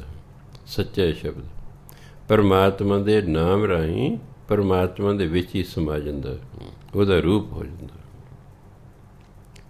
ਨੌ ਦਰ ਠਾਕੇ ਧਾਵਤ ਰਹਾਏ, ਦਸਵੇਂ ਨਿਜ ਘਰ ਵਸ ਪਾਏ। ਉਥੇ ਅਨਹਦ ਸ਼ਬਦ ਵਜੈ ਦਿਨ ਰਾਤੀ, ਗੁਰਮਤਿ ਸ਼ਬਦ ਸੁਣਾਵਣੇ। ਸਾਡੇ ਸਰੀਰ ਦੇ 10 ਦਰਵਾਜ਼ੇ ਗਿਣੇ ਗਏ ਨੇ। 9 ਦਰਵਾਜ਼ੇ ਤੇ ਖੁੱਲ੍ਹੇ ਰਹਿੰਦੇ ਨੇ, ਜਿਵੇਂ ਅੱਖਾਂ ਹਨ, ਇਹ 2 ਦਰਵਾਜ਼ੇ ਨੇ, ਨਾਸਾਂ ਨੇ, ਮੂੰਹ ਹੈ, ਕੰਨ ਨੇ, ਗੁਦਾ ਹੈ, ਲਿੰਗ ਹੈ, ਇਹ 9 ਦਰਵਾਜ਼ੇ ਨੇ। 10ਵਾਂ ਜਿਹੜਾ ਦਰਵਾਜ਼ਾ ਹੈ ਉਹ ਬੰਦ ਹੈ, ਉਹਦੇ ਅੰਦਰ ਪਰਮਾਤਮਾ ਰਹਿੰਦਾ, ਉਹ 10ਵਾਂ ਦੁਆਰ ਨੂੰ ਕਹਿੰਦੇ ਨੇ। ਜਿਹੜਾ ਇਹਨਾਂ 9 ਦਰਵਾਜ਼ੇ ਨੂੰ ਠਾਕੇ ਬੰਦ ਕਰ ਲੈਂਦਾ ਹੈ, ਧਾਵਤ ਰਹਾਏ, ਉਹ ਫਿਰ ਉਹਦਾ ਮਨ ਭੱਜਣੋਂ ਨੱਠਣੋਂ ਹਟ ਜਾਂਦਾ ਹੈ। ਹੁਣ ਤਾਂ ਆਪਾਂ ਬਾਣੀ ਪੜ੍ਹ ਰਹੇ, ਮਨ ਸੁਣੀ ਨਹੀਂ ਰਿਹਾ, ਉਹ ਆਪਣਾ ਬਾਜ਼ਾਰ 'ਚ ਗੇੜੇ ਲਾਈ ਜਾ ਰਿਹਾ ਹੈ। ਰਸਨਾ ਵਾਹਿਗੁਰੂ ਵਾਹਿਗੁਰੂ ਕਰ ਰਹੀ ਹੈ, ਮਨ ਕਿਤੇ ਹੋਰ ਫਿਰੀ ਜਾਂਦਾ। ਧਿਆਨ ਕਿਹਨੂੰ ਕਹਿੰਦੇ? ਇਸੇ ਨੂੰ ਧਿਆਨ ਕਹਿੰਦੇ ਨੇ। ਅਗੇ ਧਿਆਨ ਲਾਓ ਜੀ, ਦੂਜੇ ਪਾਸੇ ਕਾਹਦਾ ਧਿਆਨ ਲਾਈਏ? ਤੁਸੀਂ ਬਾਣੀ ਪੜ੍ਹ ਰਹੇ ਹੋ, ਬਾਣੀ ਨੂੰ ਸੁਣੋ, ਇਹੀ ਧਿਆਨ ਹੈ। ਸਿਮਰਨ ਕਰ ਰਹੇ ਹੋ, ਵਾਹਿਗੁਰੂ ਵਾਹਿਗੁਰੂ ਫਿਰ ਨੂੰ ਸੁਣੋ। ਜਿੰਨਾ ਸਮਾਂ ਤੁਸੀਂ ਸੁਣਦੇ ਰਹੇ ਹੋ, ਤੁਸੀਂ ਉੱਥੇ ਹੀ ਹੋ। ਜਦ ਤੁਸੀਂ ਸੁਣੋ ਹਟ ਗਏ ਤਾਂ ਤੁਸੀਂ ਕਿਤੇ ਚਲੇ ਗਏ ਹੋ। ਸਰੀਰ ਤੁਹਾਡਾ ਬੈਠਾ, ਮਨ ਕਿਤੇ ਗਿਆ। ਮਨ ਦੀ ਗੈਰ ਹਾਜ਼ਰੀ ਵਿੱਚ ਜਪਿਆ ਹੋਇਆ ਨਾ ਪੜ੍ਹੀ ਹੋਈ ਬਾਣੀ ਕੋਈ ਫਲ ਨਹੀਂ ਦਿੰਦੀ। ਮਨ ਹਾਜ਼ਰ ਹੋਣਾ ਚਾਹੀਦਾ, ਚਾਹੇ ਥੋੜ੍ਹੀ ਦੇਰ ਬਾਣੀ ਪੜ੍ਹੋ, ਚਾਹੇ ਥੋੜ੍ਹੀ ਦੇਰ ਨਾਮ ਜਪੋ। ਕਿ 9 ਦਰ ਠਾਕੇ ਧਾਵਤ ਰਹਾਏ, ਜਿਹੜਾ ਇਹਨਾਂ 9 ਦਰਵਾਜ਼ਿਆਂ ਨੂੰ ਬੰਦ ਕਰ ਲੈਂਦਾ ਹੈ, ਦੌੜਦੇ ਹੋਏ ਮਨ ਨੂੰ ਰੋਕ ਲੈਂਦਾ ਹੈ। ਕਿਉਂਕਿ ਮਨ ਇਹਨਾਂ 9 ਦਰਵਾਜ਼ਿਆਂ ਨੇ ਹੀ ਭਰ ਜਾਂਦਾ। ਜਦੋਂ 9 ਦਰਵਾਜ਼ੇ ਬੰਦ ਕਰਦੇ ਮਨ ਜਾਏਗਾ ਕਿਤੇ? ਰੋਕ ਲੈਣ ਨੂੰ ਵੀ ਜਾਂਦਾ ਕਿਤੇ, ਬਾਹਰ ਨਿਕਲਣ ਨੂੰ ਥਾਂ ਨਹੀਂ ਮਿਲਦੀ। 9 ਦਰਵਾਜ਼ਿਆਂ ਰਾਹੀਂ ਮਨ ਨੇ ਬਾਹਰ ਜਾਣਾ ਸੀ, ਹੁਣ ਬਾਹਰ ਜਾਣ ਨੂੰ ਥਾਂ ਹੀ ਨਹੀਂ ਮਿਲਦੀ ਹੈਗੀ। ਇਸ ਲਈ ਦੌੜਦੇ ਹੋਏ ਨੂੰ ਰੋਕ ਲਿਆ ਹੈ ਧਾਵਤ। ਫਿਰ ਜਦ ਮਨ ਰੁਕ ਗਿਆ ਨਾ, ਆਪਣੀ ਥਾਂ 'ਤੇ ਟਿਕ ਗਿਆ। 10ਵੇਂ ਨਿਜ ਕਰ ਵਸ ਪਾਏ। ਫਿਰ 10ਵੇਂ ਭਾ ਪਰਮਾਤਮਾ ਦੇ ਦਰ 'ਤੇ। 10ਵੇਂ 9 ਬੰਦ ਹੋ ਗਏ, ਜਦੋਂ 10ਵਾਂ ਖੁੱਲ੍ਹ ਜਾਣਾ। ਜੇ 9 ਖੁੱਲ੍ਹੇ ਨੇ ਤਾਂ 10ਵਾਂ ਬੰਦ ਰਹਿਣਾ। ਜਦੋਂ 9 ਦਰਵਾਜ਼ੇ ਬੰਦ ਕਰ ਲਏ, ਮੂੰਦ ਲੀਏ ਦਰਵਾਜ਼ੇ ਬਾਜੇ ਅਨਹਦ ਬਾਜੇ। ਜਦੋਂ ਦਰਵਾਜ਼ੇ ਬੰਦ ਕਰ ਲਏ, ਅੰਦਰ ਅਨਹਦ ਨਾਦ ਵੱਜਣਾ ਸ਼ੁਰੂ, ਰੱਬੀ ਸੰਗੀਤ ਸੁਣਨਾ ਸ਼ੁਰੂ ਹੋ ਜਾਂਦਾ। ਰੱਬੀ ਸੰਗੀਤ ਪਹਿਲਾਂ ਵੀ ਵੱਜ ਹੀ ਰਿਹਾ ਸੀ, ਪਰ ਸਾਡਾ ਮਨ ਉਹਨੂੰ ਸੁਣਦਾ ਹੀ ਨਹੀਂ ਸੀ, ਬਾਹਰ ਭੱਜਿਆ ਫਿਰਦਾ ਸੀ। ਸੁਣਨਾ ਤਾਂ ਮਨ ਨੇ ਹੈ ਨਾ, ਕੰਨ ਨਹੀਂ ਸੁਣਦੇ। ਕੰਨਾਂ ਰਾਹੀਂ ਮਨ ਸੁਣਦਾ, ਯਾਰ ਕੰਨ ਨਹੀਂ ਸੁਣਦੇ। ਮਨ ਕੰਨਾਂ ਰਾਹੀਂ ਸੁਣਦਾ ਹੈ, ਅੱਖਾਂ ਨਹੀਂ ਵੇਖਦੀਆਂ। ਮਨ ਅੱਖਾਂ ਰਾਹੀਂ ਸੰਸਾਰ ਨੂੰ ਵੇਖਦਾ ਹੈ। ਅੱਖਾਂ ਖੁੱਲ੍ਹੀਆਂ ਨੇ, ਤੁਸੀਂ ਤੁਰੇ ਜਾ ਰਹੇ ਹੋ, ਪਰ ਤੁਹਾਡਾ ਮਨ ਕਿਤੇ ਹੋਰ ਗਿਆ ਹੈ ਤੁਹਾਨੂੰ ਅੱਗਾ ਠੁੱਡਾ ਵੱਜੇਗਾ। ਅਤੇ ਤੁਹਾਡੇ ਨਾਲ ਕਹੇ ਯਾਰ ਅੰਨ੍ਹੇ, ਦਿਸਦਾ ਨਹੀਂ ਤੈਨੂੰ? ਅੰਨਾ ਨਹੀਂ ਸੀ, ਜਿਹਨੇ ਵੇਖਣਾ ਸੀ ਉਹ ਗੈਰ ਹਾਜ਼ਰ ਹੈ। ਅੱਖਾਂ ਜਿਹੜੀਆਂ ਕੀ ਕਰਨ? ਅੱਖਾਂ ਤੇ ਸਾਧਨ ਨੇ, ਅੱਖਾਂ ਕਰਤਾ ਨਹੀਂ ਹੈਗਾ। ਅੱਖਾਂ ਆਪ ਨਹੀਂ ਵੇਖਦੀਆਂ, ਕਿਤੇ ਕਵੇਖਾ ਵੇਖਦੀਆਂ। ਅਸੀਂ ਅੱਖਾਂ ਰਾਹੀਂ ਵੇਖਦੇ ਹਾਂ, ਕੰਨ ਨਹੀਂ ਸੁਣਦੇ। ਅਸੀਂ ਕੰਨਾਂ ਰਾਹੀਂ ਸੁਣਦੇ ਹਾਂ। ਸੋ ਇਸ ਲਈ ਕਿ ਜਦੋਂ 9 ਦੇ 9 ਦਰਵਾਜ਼ੇ ਬੰਦ ਹੋਏ, 10ਵੇਂ ਨਿਜ ਕਰ ਵਸ ਪਏ। ਫਿਰ ਜਿਹੜਾ ਮਨ ਹੈ ਇਹ 10ਵੇਂ ਘਰ 'ਚ ਪਾ ਪਰਮਾਤਮਾ ਦੇ ਦਰ 'ਤੇ ਪਹੁੰਚ ਜਾਂਦਾ। ਉਹ ਫਿਰ ਉੱਥੇ ਕੀ ਹੁੰਦਾ? ਉੱਥੇ ਅਨਹਦ ਸ਼ਬਦ ਵਜੇ ਦਿਨ ਰਾਤੀ। ਉੱਥੇ ਦਿਨ ਰਾਤ ਰੱਬੀ ਸੰਗੀਤ ਵੱਜਦਾ ਰਹਿੰਦਾ ਹੈ। ਉੱਥੇ ਲਗਾਤਾਰ ਕੀਰਤਨ ਹੋ ਰਿਹਾ ਹੈ, ਉੱਥੇ ਲਗਾਤਾਰ ਨਾਮ ਜਪਿਆ ਜਾ ਰਿਹਾ ਹੈ। ਗੁਰਮਤੀ ਸ਼ਬਦ ਸੁਣਾਵਣੇ। ਅਤੇ ਇਹ ਜਿਹੜਾ ਅਨਹਦ ਨਾਦ ਹੈ, ਇਹ ਗੁਰੂ ਦੀ ਮੱਤ 'ਤੇ ਚੱਲ ਕੇ ਸੁਣਦਾ। ਫਿਰ ਇਹ ਜਿਹੜਾ ਸ਼ਬਦ ਹੈ, ਅਨਹਦ ਨਾਦ ਹੈ, ਰੱਬੀ ਸੰਗੀਤ ਹੈ, ਇਹ ਗੁਰੂ ਦੀ ਮੱਤ 'ਤੇ ਜਦੋਂ ਮਨੁੱਖ ਚੱਲਦਾ ਫਿਰ ਇਹ ਸੁਣਦਾ। ਅਸੀਂ ਆਪਣੀ ਮਰਜ਼ੀ ਕਰਦੇ ਹਾਂ, ਇਸ ਲਈ ਗੱਲ ਸਾਡੀ ਕੋਈ ਬਣਦੀ ਨਹੀਂ ਹੈਗੀ। ਬਿਨ ਸ਼ਬਦ ਅੰਤਰ ਹਨੇਰਾ, ਜਿਹਨੂੰ ਹਨੇਰਾ ਕਹਿੰਦੇ ਨੇ। ਹਨੇਰਾ ਨੰਨੇ ਦੇ ਪੈਰ 'ਚ ਹਾਹਾ ਲਾ ਕੇ ਬੋਲਣਾ। ਬਿਨ ਸ਼ਬਦ ਅੰਤਰ ਹਨੇਰਾ, ਨਾ ਵਸਤ ਲਹੈ ਨਾ ਚੁਕੈ ਫੇਰਾ। ਸਤਿਗੁਰ ਹੱਥ ਕੁੰਜੀ, ਹੋਰਤ ਦਰ ਖੁੱਲ੍ਹੈ ਨਾਹੀਂ। ਗੁਰ ਪੂਰੇ ਭਾਗ ਮਿਲਾ ਬਣਿਆ। ਬਿਨ ਸ਼ਬਦ, ਨਾਮ ਤੋਂ ਬਿਨਾਂ ਤੇ ਅੰਦਰ ਹਨੇਰਾ ਹੀ ਹੈ। ਨਾਮ ਤੋਂ ਬਿਨਾਂ ਤੇ ਅੰਦਰ ਘੁੱਪ ਹਨੇਰਾ ਹੈ। ਨਾ ਵਸਤ ਲਹੈ ਨਾ ਚੁਕੈ ਫਿਰ। ਅੰਦਰ ਜਿਹੜੀ ਵਸਤੂ ਹੈ ਪਰਮਾਤਮਾ, ਉਹ ਹਨੇਰੇ ਹੋਣ ਕਰਕੇ ਸਾਨੂੰ ਦਿਸਦਾ ਹੀ ਨਹੀਂ ਹੈ। ਇਸੇ ਸਾਡਾ ਜੰਮਣ ਮਰਨ ਦਾ ਚੱਕਰ ਮੁੱਕਦਾ ਹੀ ਨਹੀਂ ਹੈਗਾ। ਅਮੋਲਕ ਵਸਤੂ ਤੇ ਅੰਦਰ ਹੈ। ਹੋਰ ਅੰਦਰ ਮੰਨ ਲਓ ਕਮਰੇ 'ਚ ਹਨੇਰਾ ਹੈ, ਅਤੇ ਤੁਸੀਂ ਕਮਰੇ 'ਚ ਤਾਂ ਕੋਈ ਦਿਸਦਾ ਹੀ ਨਹੀਂ। ਤੁਹਾਨੂੰ ਉੱਥੇ ਦਿਸਦੇ, ਹਨੇਰੇ 'ਚ ਦਿਸਦਾ ਹੀ ਕੁਛ ਨਹੀਂ, ਭਾਵੇਂ ਉੱਥੇ ਕਿੰਨੇ ਹੀ ਕੁਛ ਕਿਉਂ ਨਾ ਪਿਆ ਹੋਵੇ। ਸਾਡੇ ਅੰਦਰ ਪਰਮਾਤਮਾ ਵਸਦਾ ਹੈ, ਪਰ ਨਾਮ ਨਾ ਜਪਣ ਕਰਕੇ ਅੰਦਰ ਹਨੇਰਾ ਹੈ। ਉਹ ਇੰਨੀ ਕੀਮਤੀ ਵਸਤੂ ਮਿਲਦੀ ਨਹੀਂ, ਇਸ ਲਈ ਚੁੱਕੈ ਨਾ ਚੁੱਕੈ ਫਿਰ ਜੰਮਣ ਮਰਨ ਦਾ ਚੱਕਰ ਖਤਮ ਨਹੀਂ ਹੁੰਦਾ। ਮਨੁੱਖ ਜੰਮਦਾ ਰਹਿੰਦਾ, ਮਰਦਾ ਰਹਿੰਦਾ, ਜੰਮਦਾ ਰਹਿੰਦਾ, ਮਰਦਾ ਰਹਿੰਦਾ। ਸਤਿਗੁਰ ਹੱਥ ਕੁੰਜੀ, ਹੋਰਤ ਦਰ ਖੁੱਲ੍ਹੈ ਨਹੀਂ। ਹੁਣ ਜੇ 10ਵੇਂ ਦੁਆਰ ਨੂੰ ਜ਼ਬਰਦਸਤ ਦਰਵਾਜ਼ੇ ਲੱਗੇ ਹੋਏ ਨੇ। ਹੁਣ ਬਾਹਰੋਂ ਲੱਗਾ ਜੰਦਰਾ, ਪਰਮਾਤਮਾ ਨੇ ਬਾਹਰੋਂ ਜੰਦਰਾ ਮਾਰ ਕੇ ਕੁੰਜੀ ਦੇਤੀ ਗੁਰੂ ਨੂੰ, ਵੀ ਲਓ ਜੀ, ਜੇ ਮੇਰੇ ਖੋਲ੍ਹਣਾ ਨਾ ਜੰਦਰਾ, ਅਤੇ ਗੁਰੂ ਕੁੰਜੀ ਹੈ, ਉਹ ਖੋਲ੍ਹੂਗਾ, ਤੁਹਾਡੇ ਤੋਂ ਨਹੀਂ ਖੁੱਲ੍ਹਣਾ।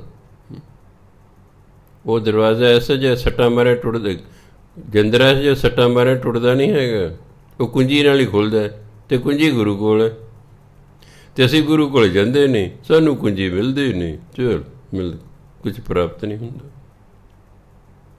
ਸਤਿਗੁਰ ਹੱਥ ਕੁੰਜੀ ਹੋਰ ਤਾਂ ਦਰ ਖੁੱਲ੍ਹੇ ਨਹੀਂ। ਕੁੰਜੀ ਗੁਰੂ ਮਹਾਰਾਜ ਕੋਲ ਹੈ ਅਤੇ ਹੋਰ ਤਰੀਕੇ ਨਾਲ ਦਰ ਖੁੱਲ੍ਹਦਾ ਨਹੀਂ ਹੈ। ਗੁਰ ਪੂਰੇ ਭਾਗ ਮਿਲਾਵਣੇ, ਜੇ ਪੂਰੇ ਭਾਗ ਹੋਣ ਤਾਂ ਗੁਰੂ ਨਾਲ ਮੇਲ ਹੁੰਦਾ ਹੈ। ਤੁਹਾਡੀ ਚੰਗੀ ਕਿਸਮਤ ਹੋਵੇ ਤਾਂ ਜਾ ਕੇ ਗੁਰੂ ਨਾਲ ਮੇਲ ਹੁੰਦਾ ਹੈ। ਫਿਰ ਗੁਰੂ ਮਹਾਰਾਜ ਕਿਰਪਾ ਕਰਦੇ ਨੇ, ਉਸ ਕੁੰਜੀ ਨਾਲ ਦਰਵਾਜ਼ਾ ਖੋਲ੍ਹ ਦਿੰਦੇ ਨੇ ਅਤੇ ਪਰਮਾਤਮਾ ਦੇ ਦਰਸ਼ਨ ਹੋ ਜਾਂਦੇ ਨੇ। ਅੱਗੇ ਕਹਿੰਦੇ, ਗੁਪਤ ਪ੍ਰਗਟ ਤੂੰ ਸਭਨੀ ਥਾਈ, ਗੁਰ ਪ੍ਰਸਾਦੀ ਬਿਰ ਸੋਝੀ ਪਾਈ।